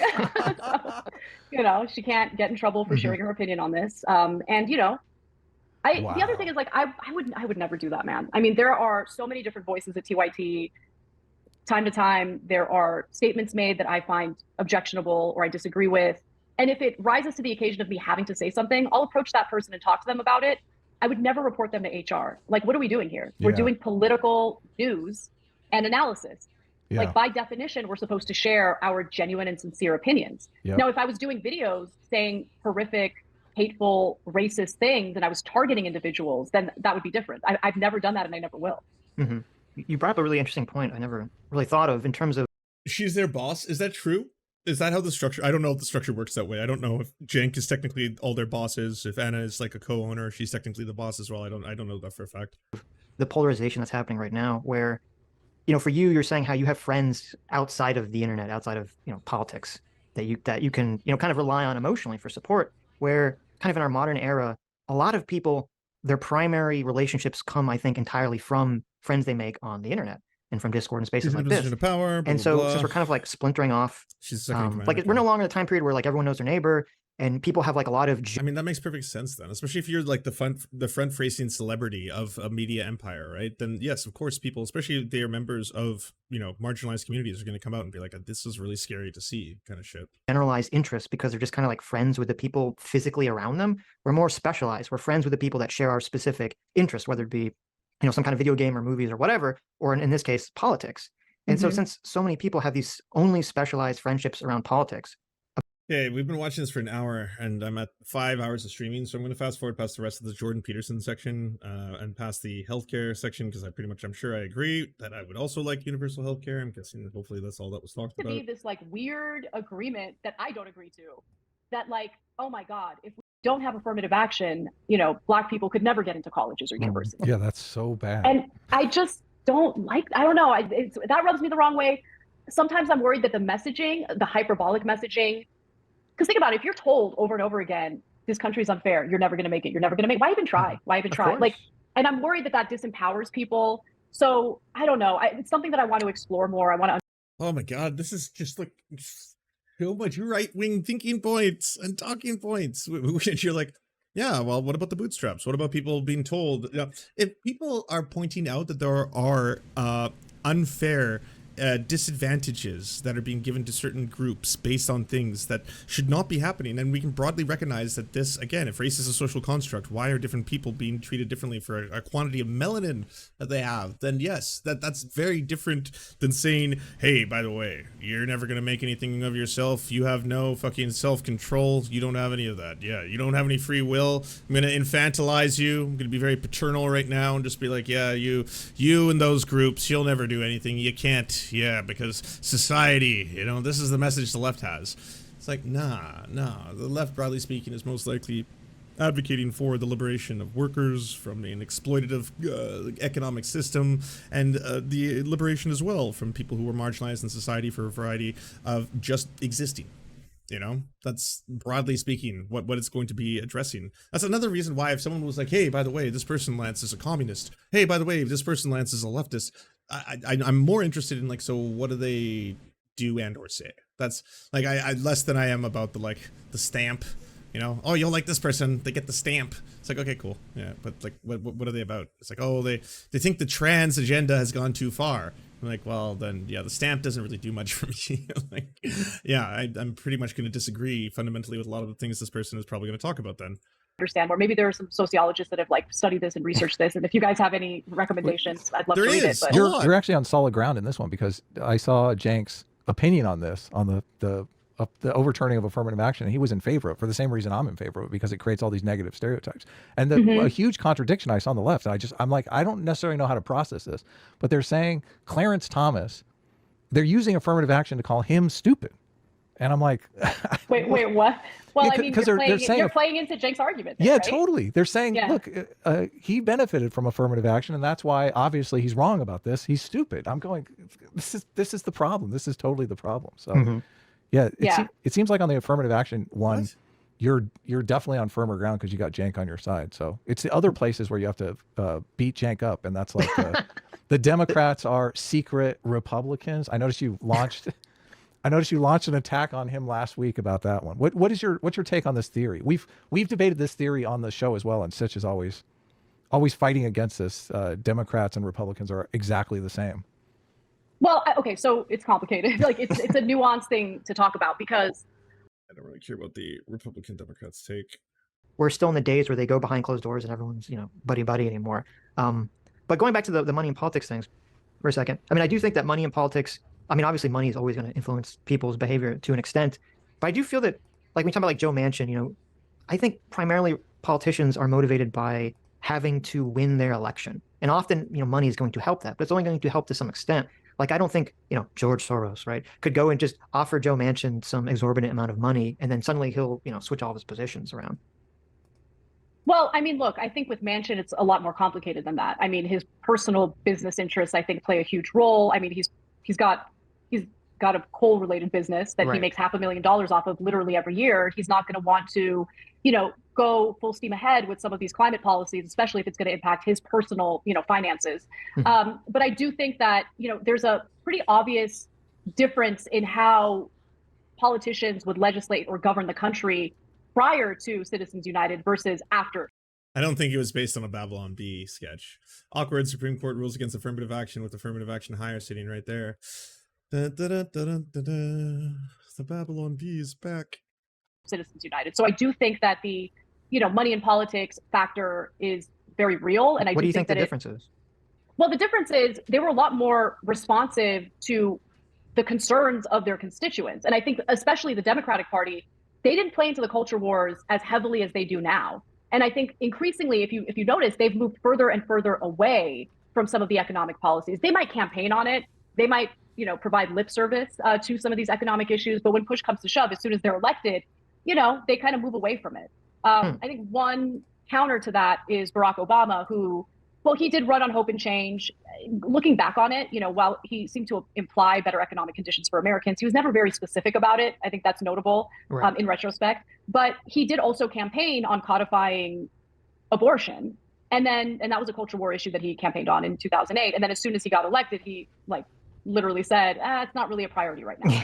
Well, kind of like Biden with the healthcare, right? So. Right, exactly. And I would venture to say that the healthcare situation absolutely should be a priority. Same with codifying abortion. Which, by the way, I want to say something about abortion. As someone who is firmly in favor of reproductive rights, I want to tell you guys and your audience that the vast majority of us do not agree with what Lance said on Tim Pool's show. We don't. Nice. I don't know why he said that, and nice. I was like mortified when he said that. What did he say that you're talking about specifically? So first off, Tim gave this ridiculous hypothetical of a healthy pregnancy at 9 months, and the woman just decides I went through the torture. Not my hypothetical. This is Tim Pool's. I was reiterating Tim Pool's argument. I was bringing it up. I was like, he's the one who's obsessed with the baby guillotines and obsessed with this thing. I actually said the opposite. I was like, hey, by the way, if we're looking at the statistics, I have the data before me right now. This accounts for less than 2% of all pregnancies occur in this term. And this is actually specifically because it's a medical complication of which it could potentially threaten the life of the mother. This is a tragedy. This is not a real issue. You're bringing up a made up fantasy. You're just consistently being like, well, Lance, if it's viable, I don't see why the doctor just doesn't keep the baby. Just put it up for adoption. It's viable. Why doesn't the doc? I just don't see why there's this problem. Why do people have to suddenly take? I was like, there's not an overabundance of pregnant women at 9 months deciding this is not for me. Just being like, oh, this whole pregnancy thing, kind of over it, Why is that a thing? Of being pregnant for 9 months, and I've decided to end my healthy pregnancy, right before I'm going to deliver. Right. No one's in favor of that. Okay, no one, literally no one. I guess except. Are you about to say except for Lance? For Lance, because the problem. What? This is Tim Pool's fucking example. What are you doing? You got right into his... Well, they said Tim Pool had successfully set up some traps. I guess some people got fooled by them. Holy fuck. What? No. This is Tim Pool's fucking story. This is his example. I was actually bringing it up because, again, this is the weird thing that he was saying to Bat Binder. And I was like, hey, by the way, Tim Pool, it's ludicrous. The majority of 9-month-old pregnant women, 9 months into pregnancy, are not having abortions by choice because all of a sudden they're bored of their pregnancies. You are making this situation up, which is a radical situation, in order to, again, find a wedge. It's in order to be like, well, Lance, hey, I'm a milquetoast fence sitter. I agree with reproductive rights for women.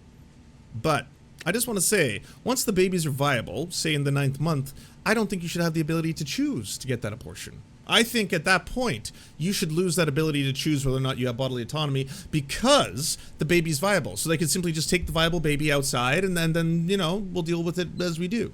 That kind of thing. That's just where I'd like to put some limits. And it's abortion rights advocates are not fighting tooth and nail right now to achieve universal 9th month abortion access as a priority.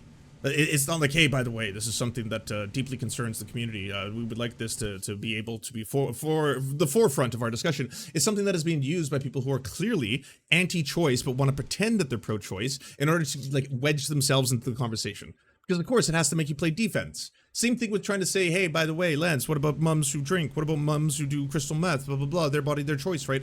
The whole purpose of these hyperbolic examples and these obviously extreme examples is to put you on a defensive position where you have to sit there and be like, well, I am universally saying that if you are a woman, you should have autonomy over your own body. But obviously, I'm not here to say that it's a good thing if there are a whole bunch of women who are smoking crack while they're pregnant. But you're putting me in a position where I basically have to defend women smoking crack when they're pregnant. That's the purpose of all of it. It's the whole point of these mind games. The problem with Lance is, and the problem with these bad faith debates, is that he wants to win. So when you're not engaging in a good faith debate, you then end up agreeing to things or saying you support. I was in the worst faith debate of my life in that debate. Nothing I said was resounding. Nothing I said was being met with, hey, by the way, Lance, you said something new. This is information we weren't aware of. I was introducing them to a whole bunch of new concepts. left-handedness, for example. How about that? Meta-studies, collected studies on detransition rates, which show effectively in these meta-studies that in fact there is not a large percentage of people who detransition. It's less than 5%. Like, here's new information, presenting them with the very mind experiment of, hey, by the way, I couldn't turn you gay by making you watch all the best gay porno in the world, right? Just like you can't turn people straight. You acknowledge this, to which I was kind of baffled to find out that they kind of believe that. But like, I don't know, people in prison, I mean, it happens. You get exposed to enough man flesh eventually. You just give in. And it's like, well, okay. I don't know if this is 100% good faith, but it's nice to know that you took Tim Pool's side on that. Support things that you might not actually support. So I don't know what Lance really thinks. Yeah. But the only time I'll tell you, ask me on any given topic. I'm quite open about these things. And yes, sometimes, guess what? As I take in new information, as time goes on, I may change my opinions on things based on what is the current scientific consensus at a given time. I never used to think that the world was made by a tiny series of quantum quarks and bits, and they appear and disappear based on their own relativity in existence and all that. Like, it's absolute nonsense to me, but I'm willing to listen and figure out what exactly this is about as we're learning about it. I didn't know that, but yeah. I used to think there were 3 states of nature, you know, solid, liquids, and gases. Turns out there's more. And so as new information came out, I've been like, oh, okay, well, now I'm learning. And the same thing applies to the trans issue. I have been wrong. I'll be completely clear about this. I have been wrong on trans issues and my advocacy for, you know, fighting for trans rights on a number of occasions. Because again, not just the fact you can't just constantly default that you're a sissy, I am, but notwithstanding, I had to learn. There are topics in which I didn't fully understand them, and then once I've learned, I've been like, okay, I want to issue a correction now, by the way, this is this. But fundamentally, yes, my core beliefs in that, yes, I do want to fight for people's liberation. As a core tenet, that doesn't change, even if my understanding of the natural world does as I learn more about it. Abortions happen in the 3rd trimester. First of all, they're always tragic, they're always awful, and it's because I said all this. This is so fucking unfair. I said all that. That is exactly my words. You were repeating my argument and then trying to put Tim Pool's straw Lance argument as my argument, being like, I don't know what Lance is doing, advocating for like these weird scenarios in which people are apparently having abortions at the 9th month. I just got to inform him that's apparently not the case. I agree. That was my argument. because the woman's life is in danger. Yep. Okay. It's never because the woman was lazy and decided that she wanted to do it last minute. Almost verbatim what I said. Of that. In fact, most people who are supportive of abortion want it to happen, up to the point of viability, right? So, and that was what the Supreme Court ruling was about. It was about legalizing abortion up to the point of viability, and that each individual state can determine, what their restrictions are, after that, or where they determine where viability stands. Well, here's a stress. Is this libel? No, this is not in any way actionable. And if anything, I'm just fucking honestly disappointed. Because at best, you've watched a clip that circulated, I'm guessing wildly, and then thought based on that clip, oh, so it turns out Lance brought up this hyperbolic scenario of the 9th month pregnancy, somehow arguing that this is what abortion rights activists have to fight for, and this wasn't something that, Tim Pool consistently tries to position himself in such a way where it's actually gonna have to put his, contractors on defense, and based on that clip alone going forward and being like that. Strategy question for you, because I've been thinking of Lance is insane. Lance doesn't really think in the traditional sense. No. You see, what I do is I conjure up vibes and feelings. I'm an empath, after all, so I have to assess based on the jewels on any given time and the crystals. Once my zeodes line up, and then all of a sudden it's like, well, we have the great feel. Oh, the great feel has awashed me. And then at that point, I give in to the groupthink. We're all handed our NPC chips, and then I switch out what the old one was. And we're talking about Ukraine. Oh yeah, trans rights. Put that one in, and then boom, I'm ready for action. About this, the Republicans have spent so much time energizing their base with the abortion question, and they definitely have probably 20% of their electorate that are like, life begins at conception. How do the actual justice warrior Lance is the worst? We all agree. Buddy, we debated 3 years ago. Get over it. He also sold Anna down the river and pretended he didn't. Very cowardly. I sold her down the river. What what lies have you all believed? What story has been spun where I was like, all right, everyone, it's time to get mine. Time for that sweet fucking paycheck. Hell yeah. Fuck Ana Kasparian. Fuck her. Yeah. Oh. Oh, it's so nice. What a payday. What a fucking paycheck. Boom. No, I wasn't getting a monstrous amount of pushback from colleagues and other leftists who were like, Lance, why are you actually bringing this up? Why are you doing this to someone who's actually a very powerful, progressive advocate who's done so much good work that you agree upon, Lance? You said that you agree. I do agree. I think she has done a lot of really good work. I'm just specifically calling out this one take. Why would you bother yourself with that? Why? This is why the left loses, Lance, because people like you are hyper-focused on calling out our own when she does so much other great work. Why do you have to hyper-focus on one? I don't even totally agree with the birthing person thing, but clearly you should let this go and not talk about it. And it's like, in the best of faith, said that I'll preface by saying I completely respect everything that Anna and Cenk and TYT has accomplished, and we should be so lucky to rise to those levels that you can impact political change based on your own beliefs. That's incredible. And this take is wrong. I know this is wrong because here is you 11 months ago agreeing with me, and that's all there is to it. That was met with fucking Lance sold her at the river. Apparently the leftist mafia came after Anna, and they all went on the attack and blah, blah, blah. Bites the hand that feeds, doesn't even appreciate the fact that TYT made him and he was blah, blah, blah. By the way, Actual Justice War, I was just straight up spreading the lie that I worked for TYT. I didn't. I would go on panels when I was invited because yes, it is. I genuinely enjoy a lot of the people who work there. I still do. It would be an opportunity on a much bigger stage to talk about issues typically surrounding progressive or leftist topics, which I do enjoy to talk about. I've always enjoyed and will always continue to enjoy whenever I'm invited onto those kind of shows for those reasons. That doesn't mean I have to agree with every single fucking take that Anna has. That's not fucking throwing someone under the river. If Anna had told me something in confidence through a DM and then I just for malice and for personal gain leaked that DM, that's throwing someone under the river. That's selling someone out. That's being a fucking backstabbing actor. This is like someone had a take. I called the take out. And I've read that like 80% of people are in the position that you just laid out, abortion up until viability, 10, 20 weeks, whatever we're talking about. How do Republicans court that 80% of the electorate and stop just, Democrats Someone who is Lance? There's the only correct answer. Base chatter. catering to them? Lance is tribal, nothing to do with bad faith. I keep getting that accusation from the right that Lance is into groupthink, tribalism, and then thanks to, Tim Pool, I'm genetically predisposed to those kind of things. I have gotten so much fucking pushback from both colleagues and stuff when I've gone down pathways where the broad consensus, I guess, of either, normies, liberals, liberal leftists, some soc dems, did not align with my own views on, say, indigenous issues and Canadian genocide and stuff like that. Huge fucking pushback, dragged through amongst my peers, blah, blah, blah. It would have been a lot easier just to shut the fuck up. It would have been so much smoother to go through that process and just be like, you know what, I'm not going to touch this one.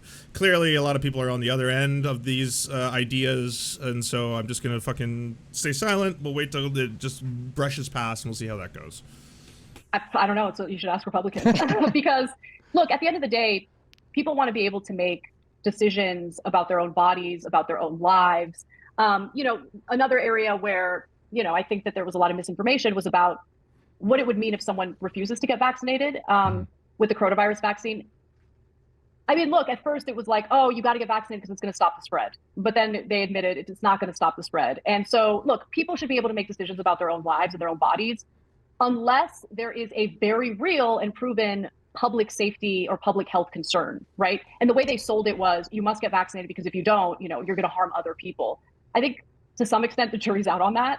And it mutated, and public policy health experts at any given time are trying to direct and deliver public policy based on their best understanding and assessment of what they feel is going to be the most beneficial to release information at a given time. This was a novel coronavirus as we discovered more things about it. Yes, what they were recommending and our very understanding of the virus itself changed and evolved over time. The virus has also mutated multiple times. And then, yes, that doesn't change the fact that, there was so much misinformation being pushed out. It's not necessarily a sign and or conspiracy theory if public policy or public policy directors or directives all of a sudden were different or change over time. That is how healthcare policy at a pandemic scale works. I got to a point where I was like, listen, as long as me and my family are vaccinated, we're going to be all right. I'm done with this debate. Yeah. It's stupid. Yeah. And so that's just to give you another example of the majority of Americans actually do love freedom. They do love to make decisions about their own bodies. They want to make decisions about intimate decisions about their own families and family structure. I don't think it's helpful that there's like an increasing number of school districts in blue states that are trying to cut parents out of the conversation if their children identify as transgender. I think it's really important for the parents to be part of that conversation. Is that like a massive problem or phenomenon in the US that I'm unaware of? Is there a massive push for schools to suddenly say that they're going to restrict the access to knowledge of the healthcare of their children to the parents? This seems like a right-wing culture war talking point that obviously serves but to inflame and anger people about what is actually going on in schools. The reality is not that they want to, convert kids to being trans, or even try and promote kids to become trans, as if you could do that. It's that trans kids exist, gay kids exist, and their lives in school, for a large variety of reasons, are more difficult in a lot of ways than cis and heterosexual counterparts. So why don't we make it a more opening and welcoming environment? That's what it is. Conversation. And so, there's just, I think the Republican Party has a steep hill to climb on that. And in order to really understand why, I think you have to take a step back and see how the abortion debate became a culture war issue to begin with. Like, at the center of that was an evangelical figure named Paul Weyrich. And Paul Weyrich actually wasn't like passionate about abortion or outlawing abortion. In fact, the right-wing religious leaders didn't say anything against Roe v. Wade until about 5 years later. And the reason why they did is because they realized it would be a way to galvanize the religious groups, like basically form a broad coalition of religious voters that could apply leverage to the Republican Party and actually have some power. What really fueled Paul Weyrich was, after desegregation, some of these schools wanted to, continue engaging in segregation. And if they did, the federal government said that they would pull funding away from them. And so that really upset Paul Weyrich. And he's like, we need to find a way to increase our power. And one of the ways he did that, one of the ways to galvanize religious voters, was through abortion. And, he went to some church parking lots and like threw a bunch of pamphlets that had like gory images of like fetuses. It had a lot of, disinformation included as well. And it fired a lot of people up. And so it was a way of using the culture war as a tool to accumulate power.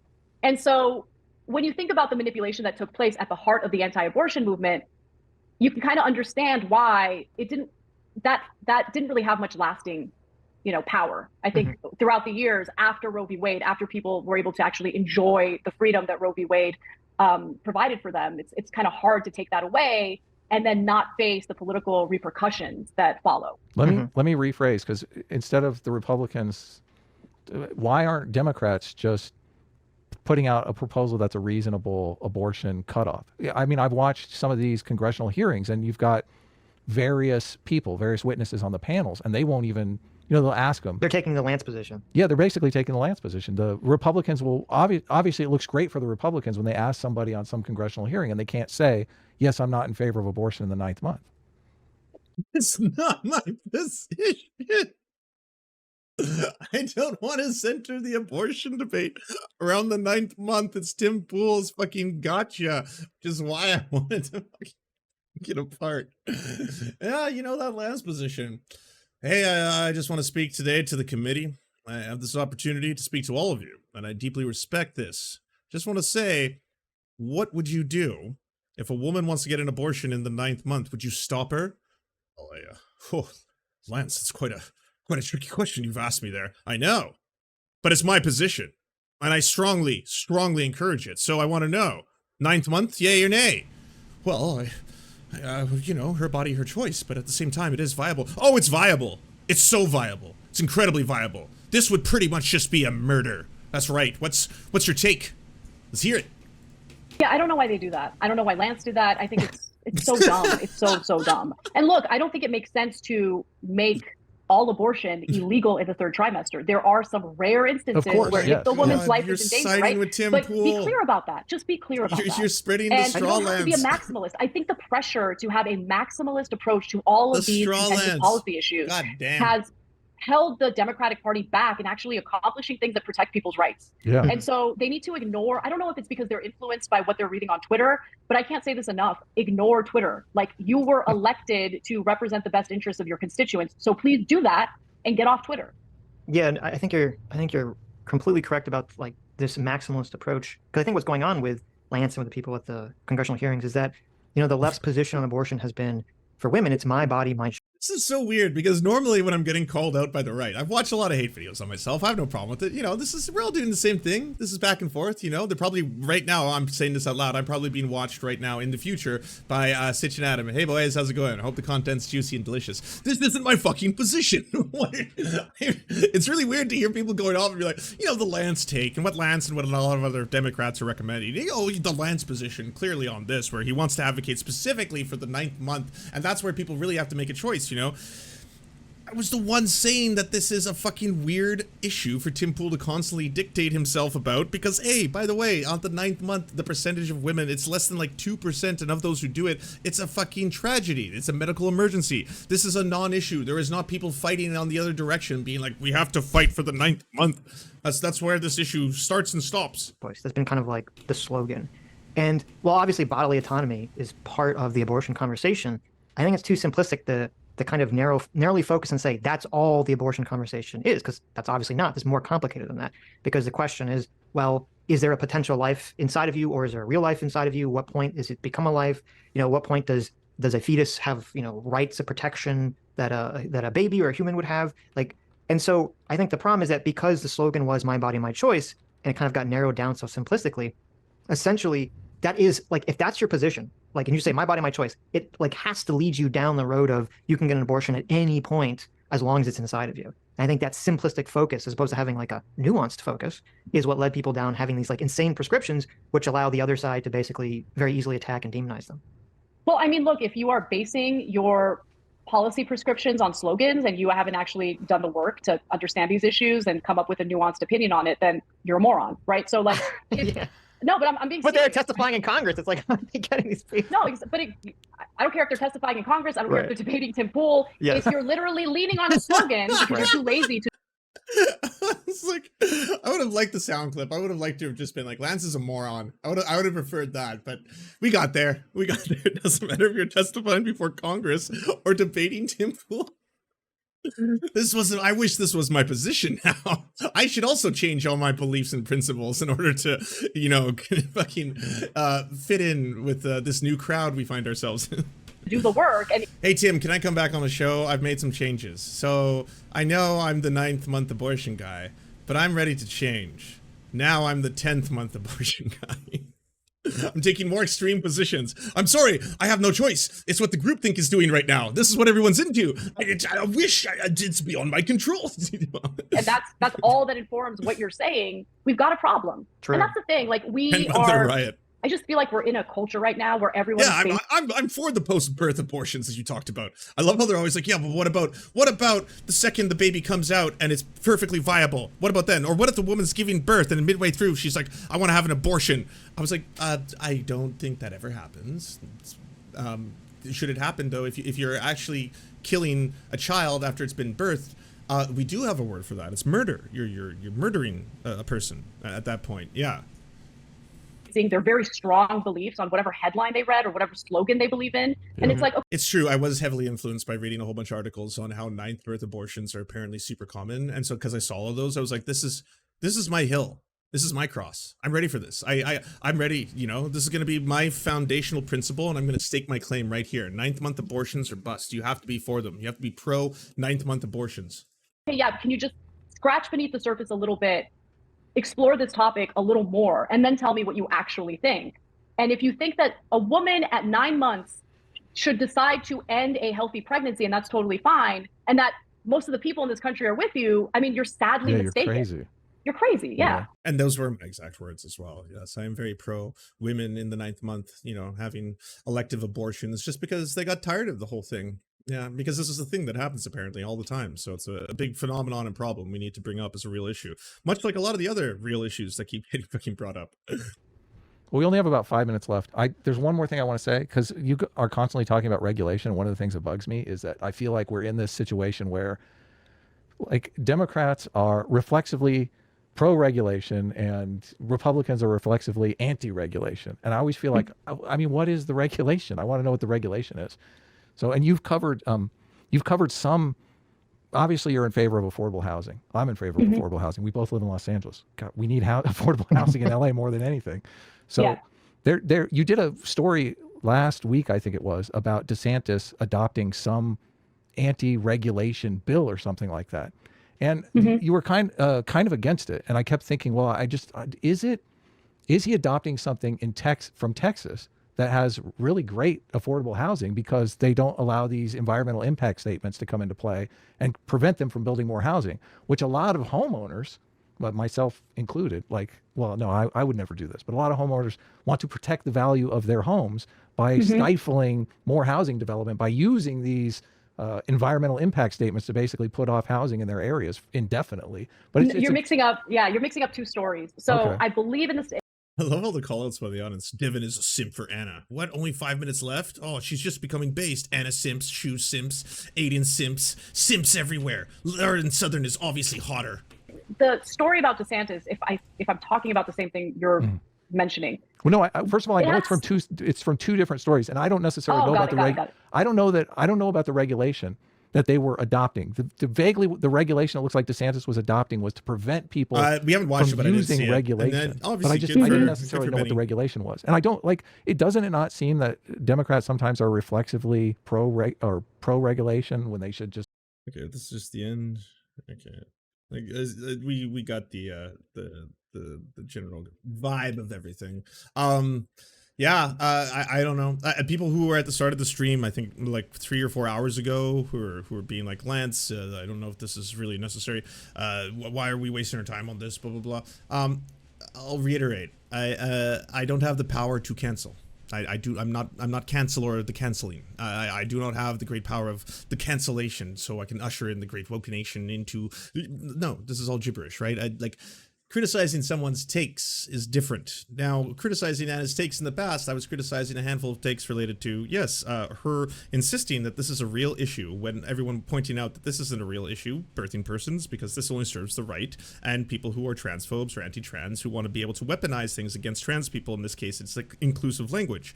And everyone told her that within various circles of the left and leftist media, including a lot of fans who were also trans creators who were also adding her and being like, hey, by the way, this is not it, blah blah blah, out of respect. Everyone doing that out of respect. It wasn't this extreme. Like, this one went all over the place. And now we're talking about how there's a whole bunch of anti-white racism coming from the left, and leftists are generalizing about white people. And at the end of the day, Anna said that she would have done exactly what Rittenhouse did. In addition to that, they're mischaracterizing like other people's positions. I don't know if she was mischaracterizing Cenk's position on that one topic, because I haven't actually watched Cenk's video on it. In terms of believing Tim Pool's fucking framing of the abortion debate, where I was taking the exact same position as her, that's pretty wild. Where she's like, yeah, it doesn't happen to a lot. I was like, I know, that's what I said. I was actually pulling up the stats on that it doesn't actually happen frequently, that it's really weird that you would hyper-focus on this, Tim Pool being the person, hyper-focus on the 9th month of pregnancy in order to try and somehow, again, form a wedge. Like, I find so much of the centrists and the right-wingers who have a problem with a lot of civil rights issues, they'll counter with wedge issues to try and be like, well, did you hear about this LGBTQ plus organization in England that apparently wants to change the term vagina to bonus hole? I mean, I think, the whole thing has gone too far when we're willing to change vagina to bonus hole. I mean, come on, that's kind of demeaning to people with vaginas and stuff like that, right? It's like, what's the real, because we're talking about enacting political change and utilizing our platforms and the power they have. What's the real danger right now to marginalized communities? Is it that there is hundreds of bills being passed predominantly by right-wing conservative Republicans, not only in America, but, globally, that are directly targeting the trans and, broadly speaking, queer community? That is what the focus should be on, as long as they continue to do that. Not, here's a fringe example of something happening somewhere that might be a little too PC for a lot of people to show you just how wild things have gotten, Yeah, you can't even be called a woman anymore. You're only called a birthing person. I'm just a walking prostate, a sentient cum vessel.